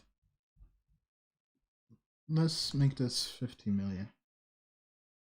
Okay, so I made it less than 50 million just to, because it looks like some cryptos have bounced up. But then with grades, so now let's sort by grade. So you said beside Blockstack and Matic. So what we like here are Tokenmetrics, Zcoin. Fundamentals are decent, so is technology. Zilliqa, Eternity. So these three. Then here we have Komodo, Horizon, Decentraland. But I would say this is the list. Right, so Zilliqa is definitely one to keep an eye on. Technology is very, very good. Fundamentals are good as well. Eternity as well would be one. And Zcoin. Zcoin is one to definitely keep an eye on. So that's what's on our list. Let me know what you think. Do you think those have potential for 100x? I mean, so for us, we think the 100x, well, first of all, I would say we think Blockstack and Matic have more potential, right? But he said besides those two and besides Helium. So moving down the list, obviously these aren't the top picks, but going down the list, based on market cap, right? The 32 million, 41 million, 30 million, and looking at all the other coins in this range with low market cap range, these have the most potential besides Matic and Blockstack. We do have some other projects under the IEOs, but can't really share those because those are for customers. I highly encourage you go to tokenmetrics.com and join. That way you have access. IEOs are available to the investor plan and up. So be sure to join that because we have projects that we think have some potential. We've looked at Casper Labs, we've looked at Telegram, we've looked at Facebook, Libra. We have other projects we have on our radar. We'll be looking at CeeLo blockchain. We'll be looking at Paxos Gold. We'll be looking at what else? Solana, like that had their IEO on CoinList, I believe, and is now trading on Binance. I think it did a 5x this week too. So we'll have our official review on that on tokenmetrics.com. Stay tuned. So if you want to find the next 100x in the next 5 years, don't worry, our team is going to be doing research on that.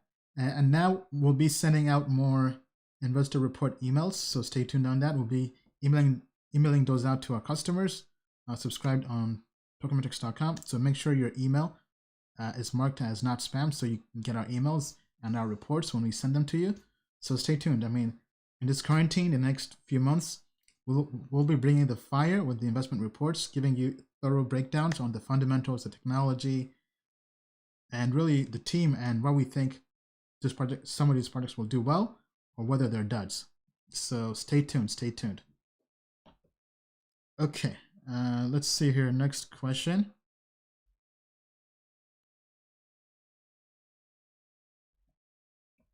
Okay, so from Slow-Mo, could crypto survive without the validation and interest of governments and big banks? If yes, please tell me what it would take. Okay, so I did share my take here. Basically, I said crypto has survived so far, but I think governments and big banks really have to kind of vouch for crypto to go mainstream, right? They have to accept crypto. And for us to get Bitcoin at $1 million, we need banks and governments. We need some governments around the world to make Bitcoin a legal tender and to make Bitcoin the country's currency. So, for instance, let's say Zimbabwe gets tired of their $1 billion bills from hyperinflation. If they figure out a way to make Bitcoin the main currency in the country, that'll be huge. But obviously, that we're far from getting there because there's so many technical challenges. Because Zimbabwe is a third world country, not everybody has ways of getting computers or technology or even phones.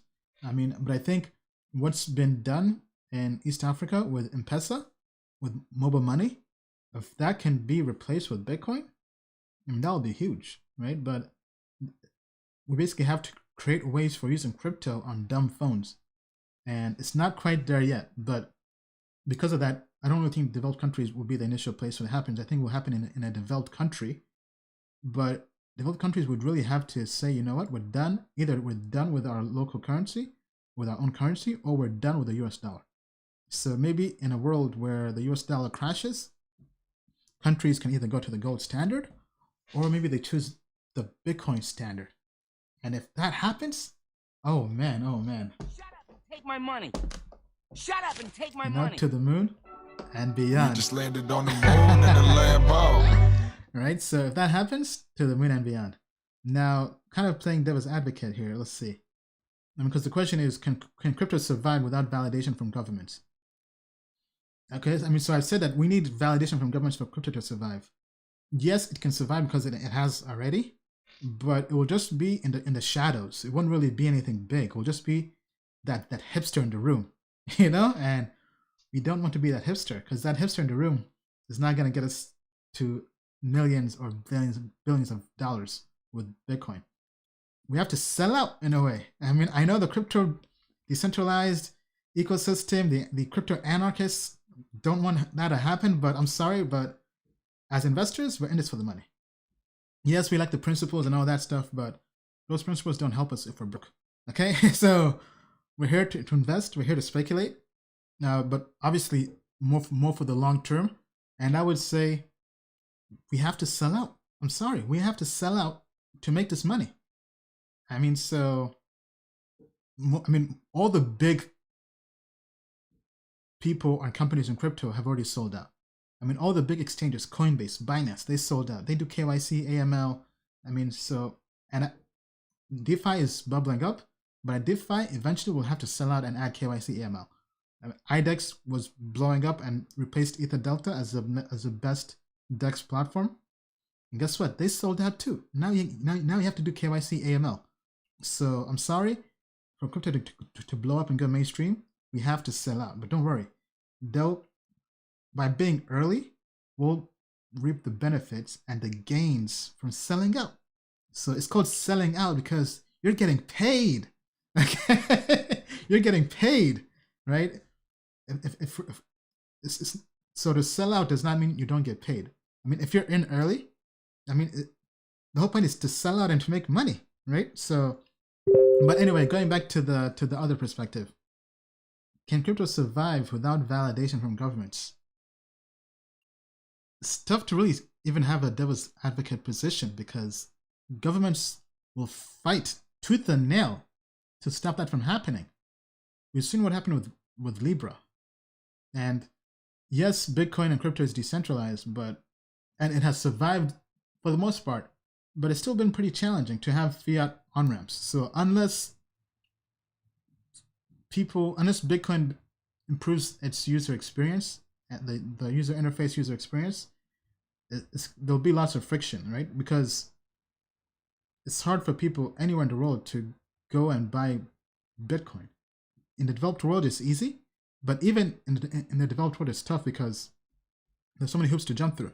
Because from traveling to 40 countries and meeting people, hosting our crypto events, the biggest problem we see is people in developed world still have challenges just buying crypto.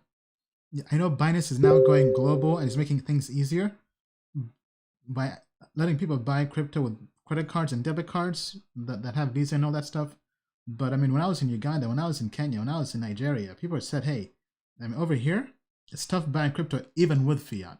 Because like in Nigeria, like the currency, the Naira, I mean, it's hard to use it anywhere because Nigeria has had so many, how do I say this, challenges when it comes to fiat policies, or rather, basically, there've been lots of scams in Nigeria. Okay, so anybody who's using the Naira, it's very tough to use, even in their own country, because there's so many people who are using it for bad means, or rather, who don't have the best intentions, that make it tougher for everybody else using the local currency, the Naira. So as a result, it's very, very tough for them to even engage in global trade or the global economy with their own local currency, to even exchange the Naira for dollars, because people think they're getting ripped off, because whether people are printing fake money or what have you. So anyway, there's just so many challenges that it's tough to say. But I think long-term crypto can survive the way it is, but it will just be on the fringes. Crypto does have to get validation from governments and central banks and big banks for it to really blow up and for all of us to go to the moon. All right, let me take some questions here from the audience on across all the charts here. Timothy says Nigeria is notorious for that. The polite way of saying scams. Platforms like Nexo are doing good things for crypto, don't you think? Yeah, I mean Nexo, but I prefer Celsius over Nexo. But definitely do check that out. Actually, I think we may even have an affiliate link for Celsius. I think we may have set one up. Let me just quickly check that. Okay, maybe not. But we definitely should join the affiliate program since we're talking about them so much. Solano partnered with Skin. Skin is doing big things. Do you really think you're not missing on the next 1000X? I've not heard of that, but let me take a look. Solana skin. Okay, I'm getting dermatologists. Okay, let me put in crypto. Okay, I'm not seeing that. I'll have to look into that later. Okay, let's go back here to the other questions. Maybe the start of volatility to come. Someone's mind blocker. What do you think of Cody? We were investors in Cody during their ICO or a private sale, but I sold all my Cody. It didn't really do well short term. Long term, it seems to be recovering, but haven't looked back since then.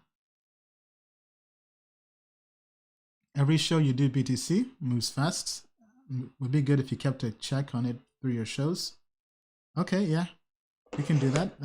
Price of Bitcoin. What's the price of Bitcoin now? Let me take a look.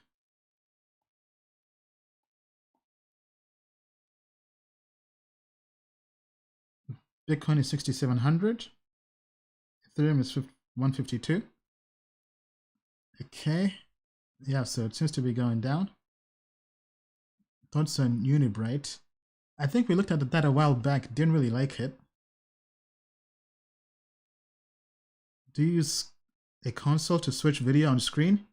Yes, I do. Yes, I have the Stream Deck. It's a great device, very good device. It was actually a gift from Mac D, who was part of my Patreon. So Mac, if you're watching this, thank you, man. One of the best gifts ever. It was Stream Deck. It's from Elgato. Great device. So for anybody out there who's a streamer, this is such a great device. Allows you to program a bunch of stuff in it. So I have the small one. Which one do I have? So it's kind of like this. So you basically just put in a bunch of different commands, different screens, so I can switch. I can switch like this, like that, like this, like that. But pretty cool.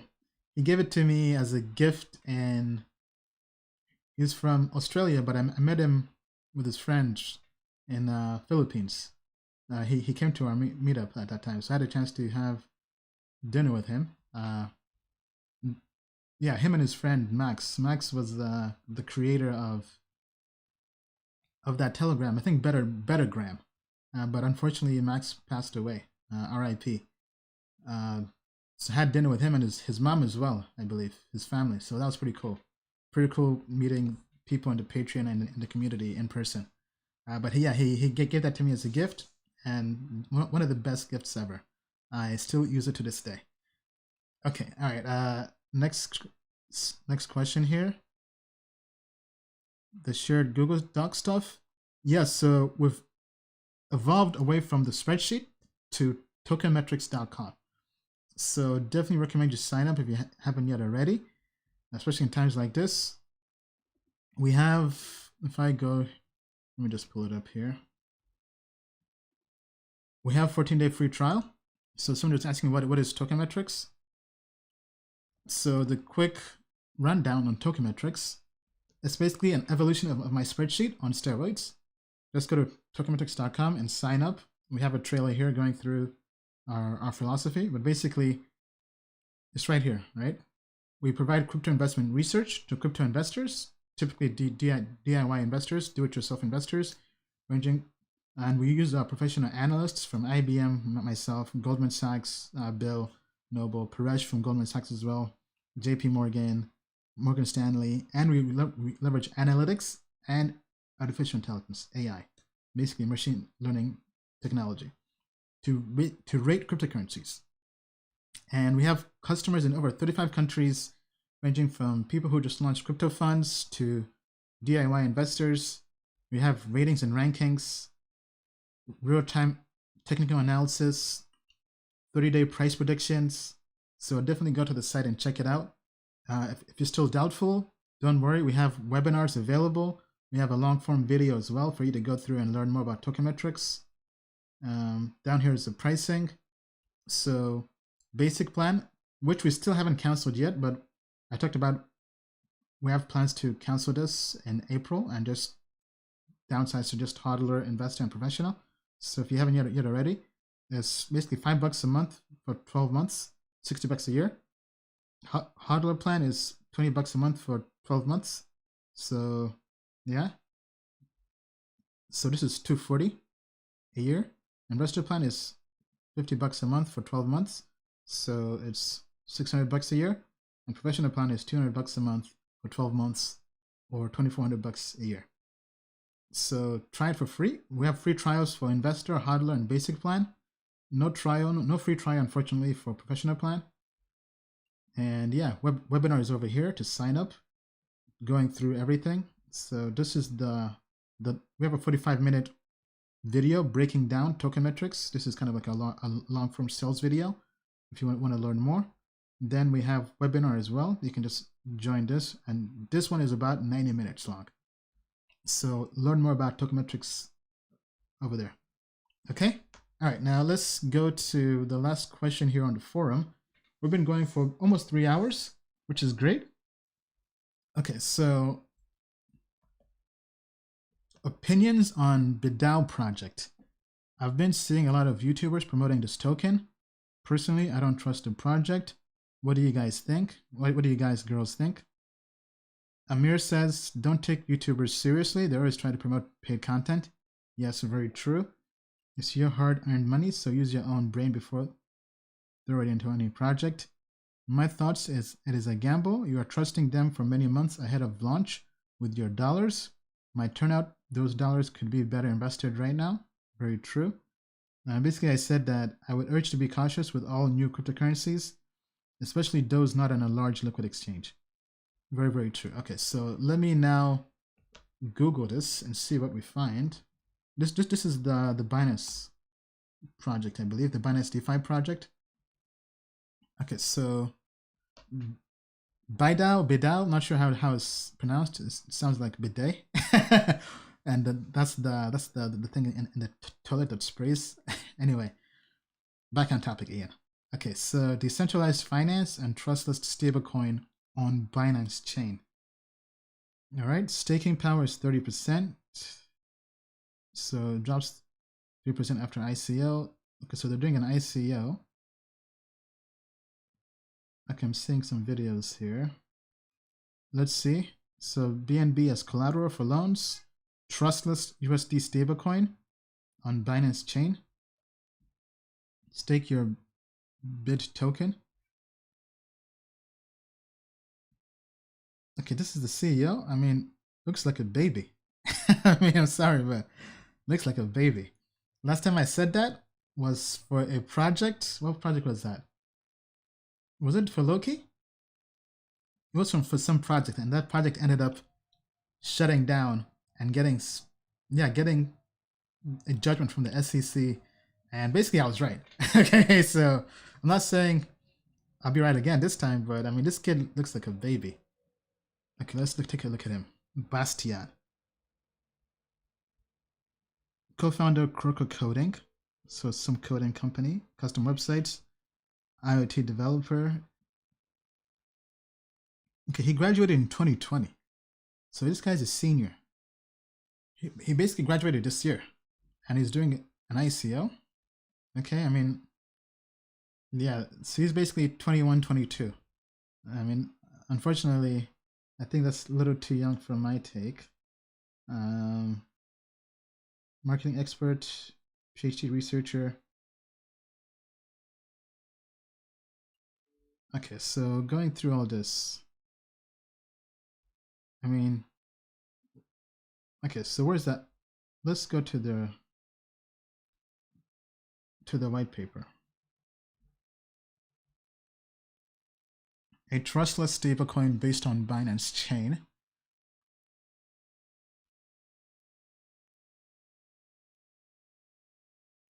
Okay, so let's zoom in.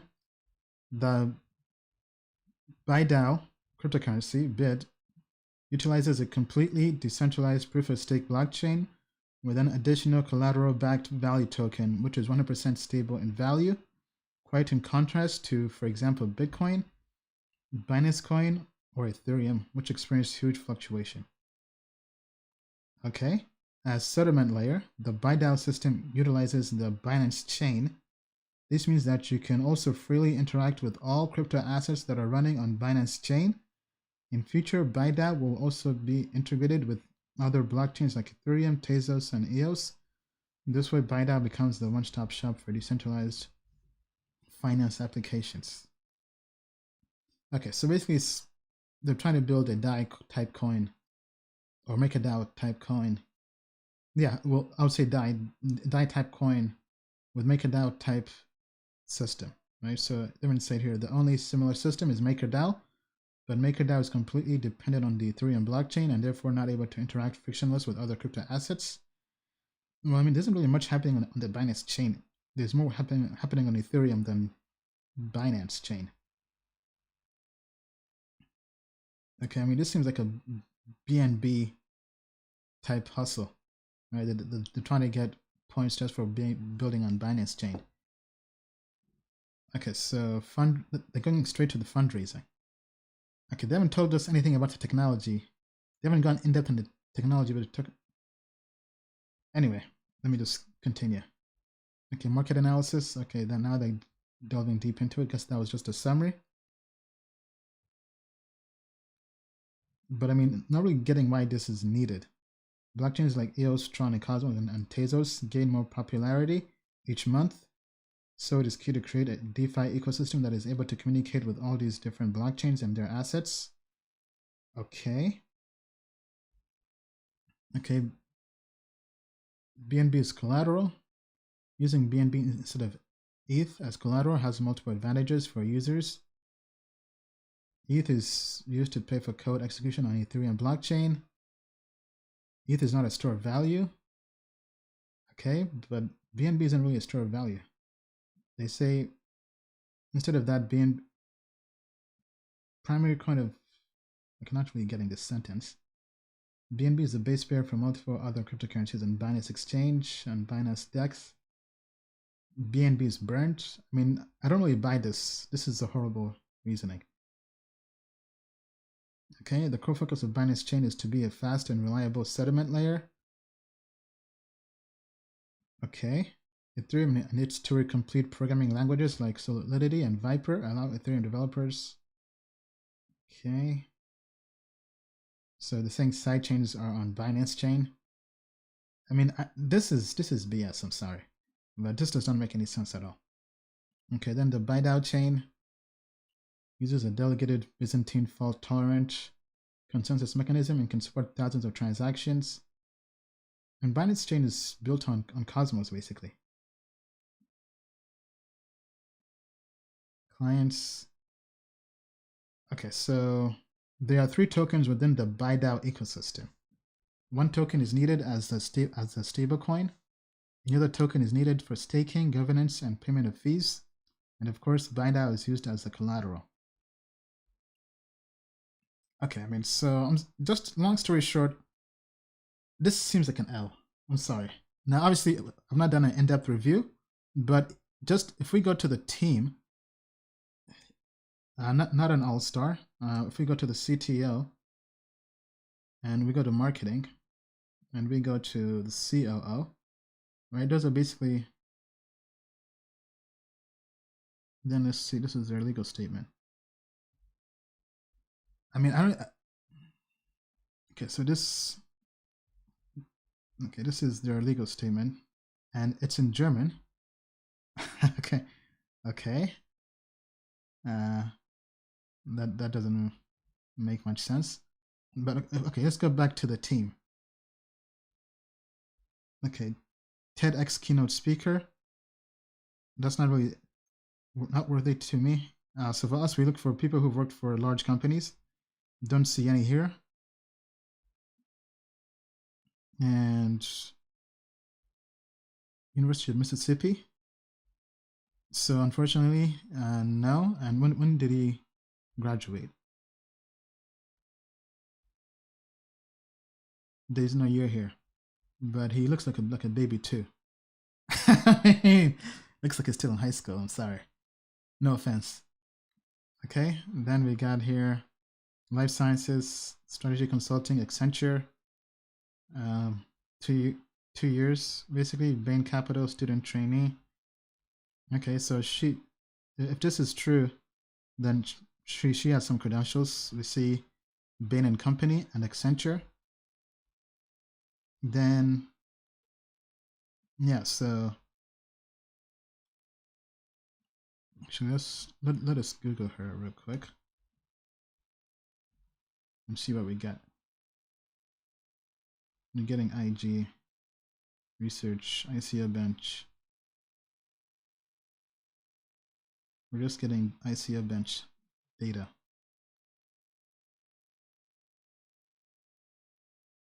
Okay, just that. Okay, now if we go to the next one, profile not available.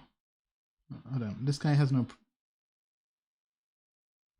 Okay, I mean, so just based on the team, I think this is an L. I mean, so where's that song? I'm sorry. You know the deal, please don't take the L. Never taking no L's if the Lord helps me, oh Lord. Never. I'm sorry. No offense to the ByDAO team, but I mean, as an investor, especially in times like this, please don't take that L. Please do not take that L. I mean, there are better projects out there. I mean, this is why we have the Tokenmetrics platform. Go there, look at our reports on DAI, on MakerDAO. I mean, those two projects, in my opinion, and our team's opinion, looking at the code. I mean, so even looking at this project, do they have a GitHub? Is the code open source? I'm not seeing anything here that's open source at all. No GitHub. Let me Control F, GitHub, no GitHub, code. So no code, team is not good, very, very young. I mean, yes, I know Vitalik was young, I mean, but the exception is not the rule. I mean, Vitalik was an outlier. Okay, I mean, so, and especially as we're going into a global recession. I mean, so somebody said earlier that YouTubers are talking about this project. I mean, they're probably definitely doing sponsored videos. So let me pull up YouTube real quick and see what we find. So who is talking about this? BDAO. Okay, so okay, let's take a look here. Digital Asset News. BDAO talks about, is doing a review on it. Cryptocurrency News. Ivan on Tech talks about it. Okay, so it seems they're talking about it. I'm not sure what they mean by the actual review, but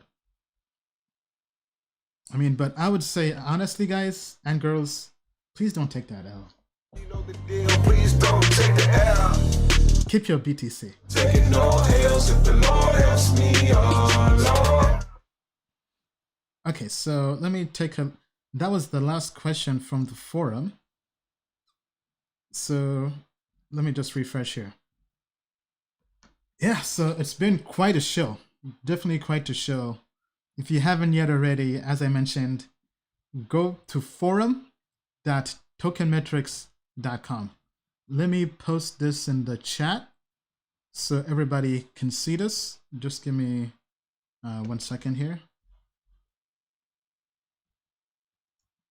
Go to forum, go there, join, post your questions, because in times like this, we have to stay together. I mean, we cannot let our fellow brothers and sisters take L's on projects like ByDAO, right? With a bad team, no open source code, right? I mean, no code and a bad team and a very young team. That's going to be a Sparkster 2.0. I'm sorry, and we've learned our lessons from Sparkster, and we cannot repeat them again. So, I mean, this is why we have the platform. This is why we also have the community. So anybody is welcome to come to the community, even if you don't have a Tokenmetrics account. So meaning that, yes, it's free to join the forum. So like somebody here just talked about ByDAO, we were able to help him avoid that L for free. So this is why the community and the forum we think is a great idea. So highly recommend you join. We have over 300 people that have joined this week alone, and we want to get this to 1,000 people and start the discourse and the discussions, because if we go here to categories, over here, different topics available. We have code reviews, we'll have trading and TA, we'll have live streams, we'll have investing, miscellaneous as well. So join the forum. As soon as you join, go to introduce yourself and tell us about yourself. Tell us why you're in crypto, why you're on the forum, why you like tokenmetrics, and about yourself as well. And then also, I mentioned earlier, we're giving away free accounts. If I can find that. Right here, free accounts. So the first winner will be announced on Friday, April 17th. 1 year free of Tokenmetrics basic plan. Then the next Friday on the 24th, we'll be announcing 1 year free of the hodler plan. Then at the end of the month on the 30th, 1 year free of the investor plan. So for anybody out there who's been saying, I can't afford Tokenmetrics, hey, we're giving you ways to earn your 1 year free subscription. So definitely recommend you join the forum and engage if you want to be a part of that. Now, for those of you who might not be able to, who maybe don't end up winning an account, don't worry. You can also buy one too. So just go to tokenmetrics.com. This is a breakdown of the plans as well, as mentioned before. And yeah, so let me just check the comments real quick before we wrap up the show, because it's 9:30 almost. Time for me to go and watch some Westworld and Homeland. Where do we sign the forum? I've just posted the link, forum.tokenmetrics.com. Okay, somebody's saying billionaire investor Jim Breyer drops Ethereum but still holds VeChain. Okay, I have to look into that. Appreciate that. Yeah, thank you, Tim. Thank you, Sarah, Desiree, Zachariah, HS. Kid Daddy is sponsoring the content. His daddy. Diego's funny. Everything that glitters isn't gold. Yeah, I mean, definitely avoid that L. He looks like a baby. That's harsh. I'm sorry, but I mean, it's even harsher when they take your money. Okay, it's even harsher when a baby takes your money. Okay, so I mean, there's wisdom in experience and age. Now, obviously, Vitalik has done a great job being very, very young, but the space now is not as nascent as before. There's now a lot more competition. Now, if he was a baby, then maybe, I mean, because there have been some babies that have done great things, right? So maybe if he worked for, because he's coming straight out of college, doesn't really have the, I mean, because we have to ask ourselves, why does he deserve our money? Especially during an ICO. I mean, a college kid just graduated this month. He's probably still taking live stream classes on Zoom. And he's going to go out. I'm not saying he won't change the world. He could, right? But from a risk mitigation standpoint, the best thing to do, let's say you still have interest in the project and you want to support it. This is what I would do. I would wait for the ICO, wait for it to start trading on exchanges and to be liquid. Because what if they end up just dying and never making it onto any exchange? So, I mean, I'm guessing they'll probably be on Binance Dex. Okay, let's say it's on Binance Dex. Wait 3 to 6 months and see the trading action and see the liquidity, more importantly. If it's liquid, if Binance is market making it and it's liquid and is 500,000 or 1 million daily trading volume, okay, maybe you can start trading it. But as a long-term investor, there's too much risk, right? Young team, no all-stars, no open source code. Because let's say they were a young team, but the code was open source and we could review it and we said, man, this code is fire. Okay, that could be an exception. But unless I'm mistaken, I did not see any open source code on their website that developers can go and review. Okay, I mean, let me double check just to make sure I'm not being too harsh, as somebody was saying. If I go to BitDAO GitHub. Okay, so we did find something here. I'm seeing two GitHubs. Let's take a look here. Okay, so this is the wallet. Okay, that's the release wallet. Let's take a look. Repositories. So I'm sorry, but just putting up the code of a wallet is not code to me. I mean, or to our team. I mean, Paresh, our developer, who was the director of global IT research at Goldman Sachs, he would roast this project. He would be a lot harsher than I was. I mean, I gave this project justice. Okay, I mean, Paresh, he would call this probably POS, okay, and not proof of stake. Okay, so is it? I'm just seeing the wallet code here. I'm not seeing anything else. Okay, let's take a look at this other one. Okay, official ByDAO. Okay, so this seems to be. Okay, so we got this one. Okay, the official ByDAO blockchain, Block Explorer. Okay, so this. Not sure why they had two. Is the other one a fake or an old one? Okay, so looking at this one. Okay, this is the cryptocurrency. They got one person contributing to this with 4 commits. If we go to their insights, let's say for the last 1 month, 3 commits in the last 1 month. So I mean, this, just looking at this is probably going to fail our tech review, right? The code review as well, because nobody's really working on this. And let me just go back here. Sorry, I'm kind of going all over the place. Because the wallet, the UI, all this other stuff, what matters really is this. And this is in C++. Okay, so who's the contributor? So just the team. Right? And the team isn't really a good development team. I mean, because this is what it's supposed to look like, right? If we search Bitcoin, we get the Bitcoins, right? Bitcoin has, in the last 1 month, has 217 commits to branches, 214 commits in the last 1 month. And if we go back here, 693 contributors, right? Look at it. So comparing, I'm being harsh because I'm comparing this versus the best projects out there. Now, I'm not saying the project cannot do well, but I'm saying investing in early is definitely a bad idea. Better to play a wait and see approach if you still have an interest in the project. Look at Ethereum, over 11,000 commits, over 400 developers adding code to it. If we go to the insights here on GitHub, in the last 1 month, 73 commits.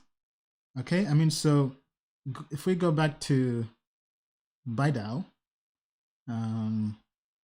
where was I? I think the only commits they had were probably them just deploying the code. Because, yeah, they've added the code in the last 1 month, but nothing else is really there. Because let's even take a look at MakerDAO. Right? Let's take a look at MakerDAO.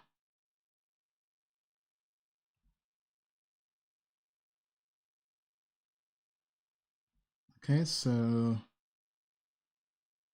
they have a bunch of repos. Okay, you see here, Auction Keeper. This is the framework. And MakerDAO has a bunch of different things here. Here I'm saying DAI.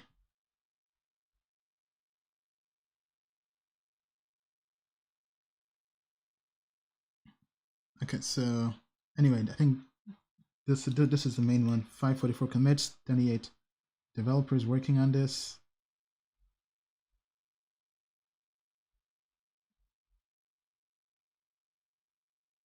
Okay, so let's take a look at their insights.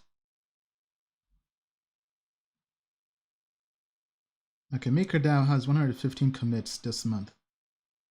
So I mean, I'm sorry, but there's way too much risk in that project to even touch it. Better to wait 6 months and see 6 months after it's trading on an exchange. So if it's on Binance Dex, wait 6 months. If the volume is down to 0 in 6 months, I mean, you just saved yourself an L. No L. Right? So anyway, I mean, jokes aside, hope everybody stays safe out there. It's been rough. Coronavirus is brutal. You know, I've been locked up for basically over 3 weeks now. But don't worry, it's just no more because people in crypto are already quarantined.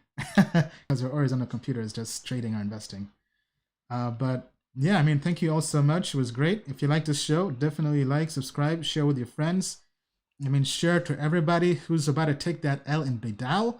Share this video with them, right? Anybody who's talking about Bidao, share the end of this live stream with them and tell them, don't take that L. Don't take any L's, especially from a baby. I'm sorry.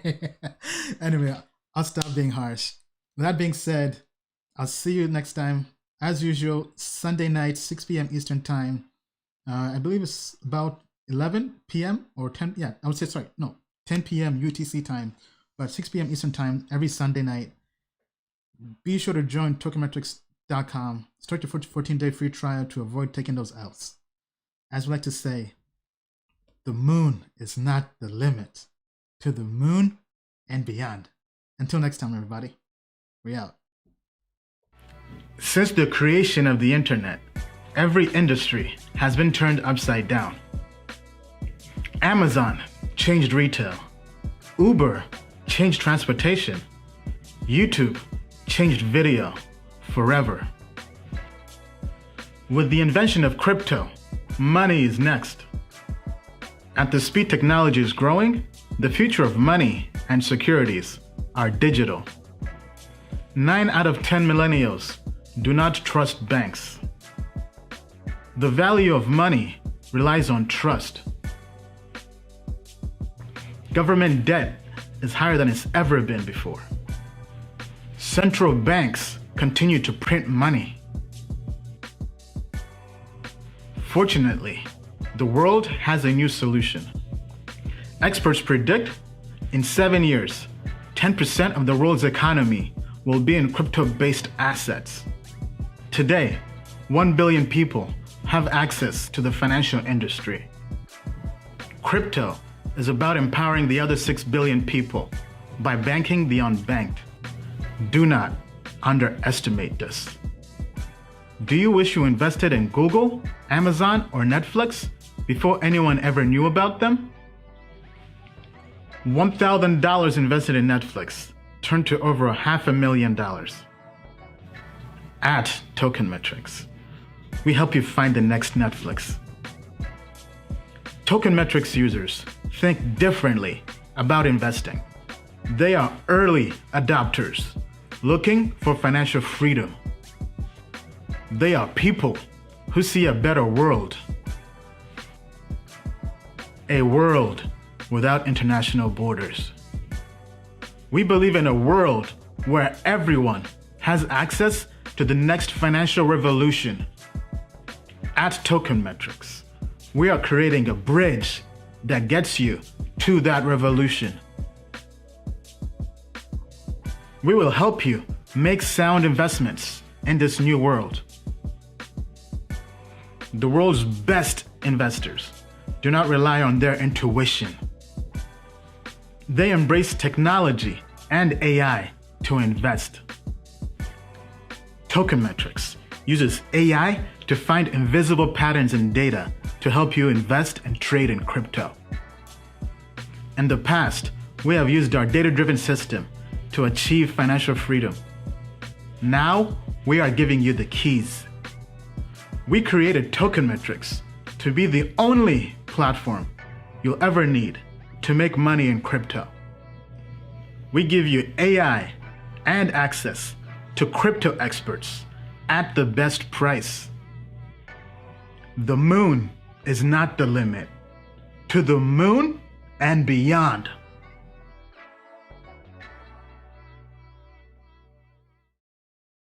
Disclaimer.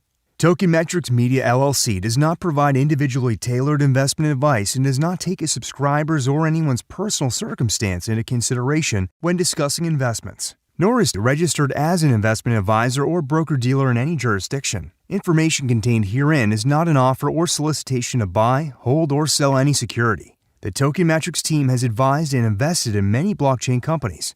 A complete list of their advisory roles and current holdings can be viewed here at tokenmetrics.com/disclosures.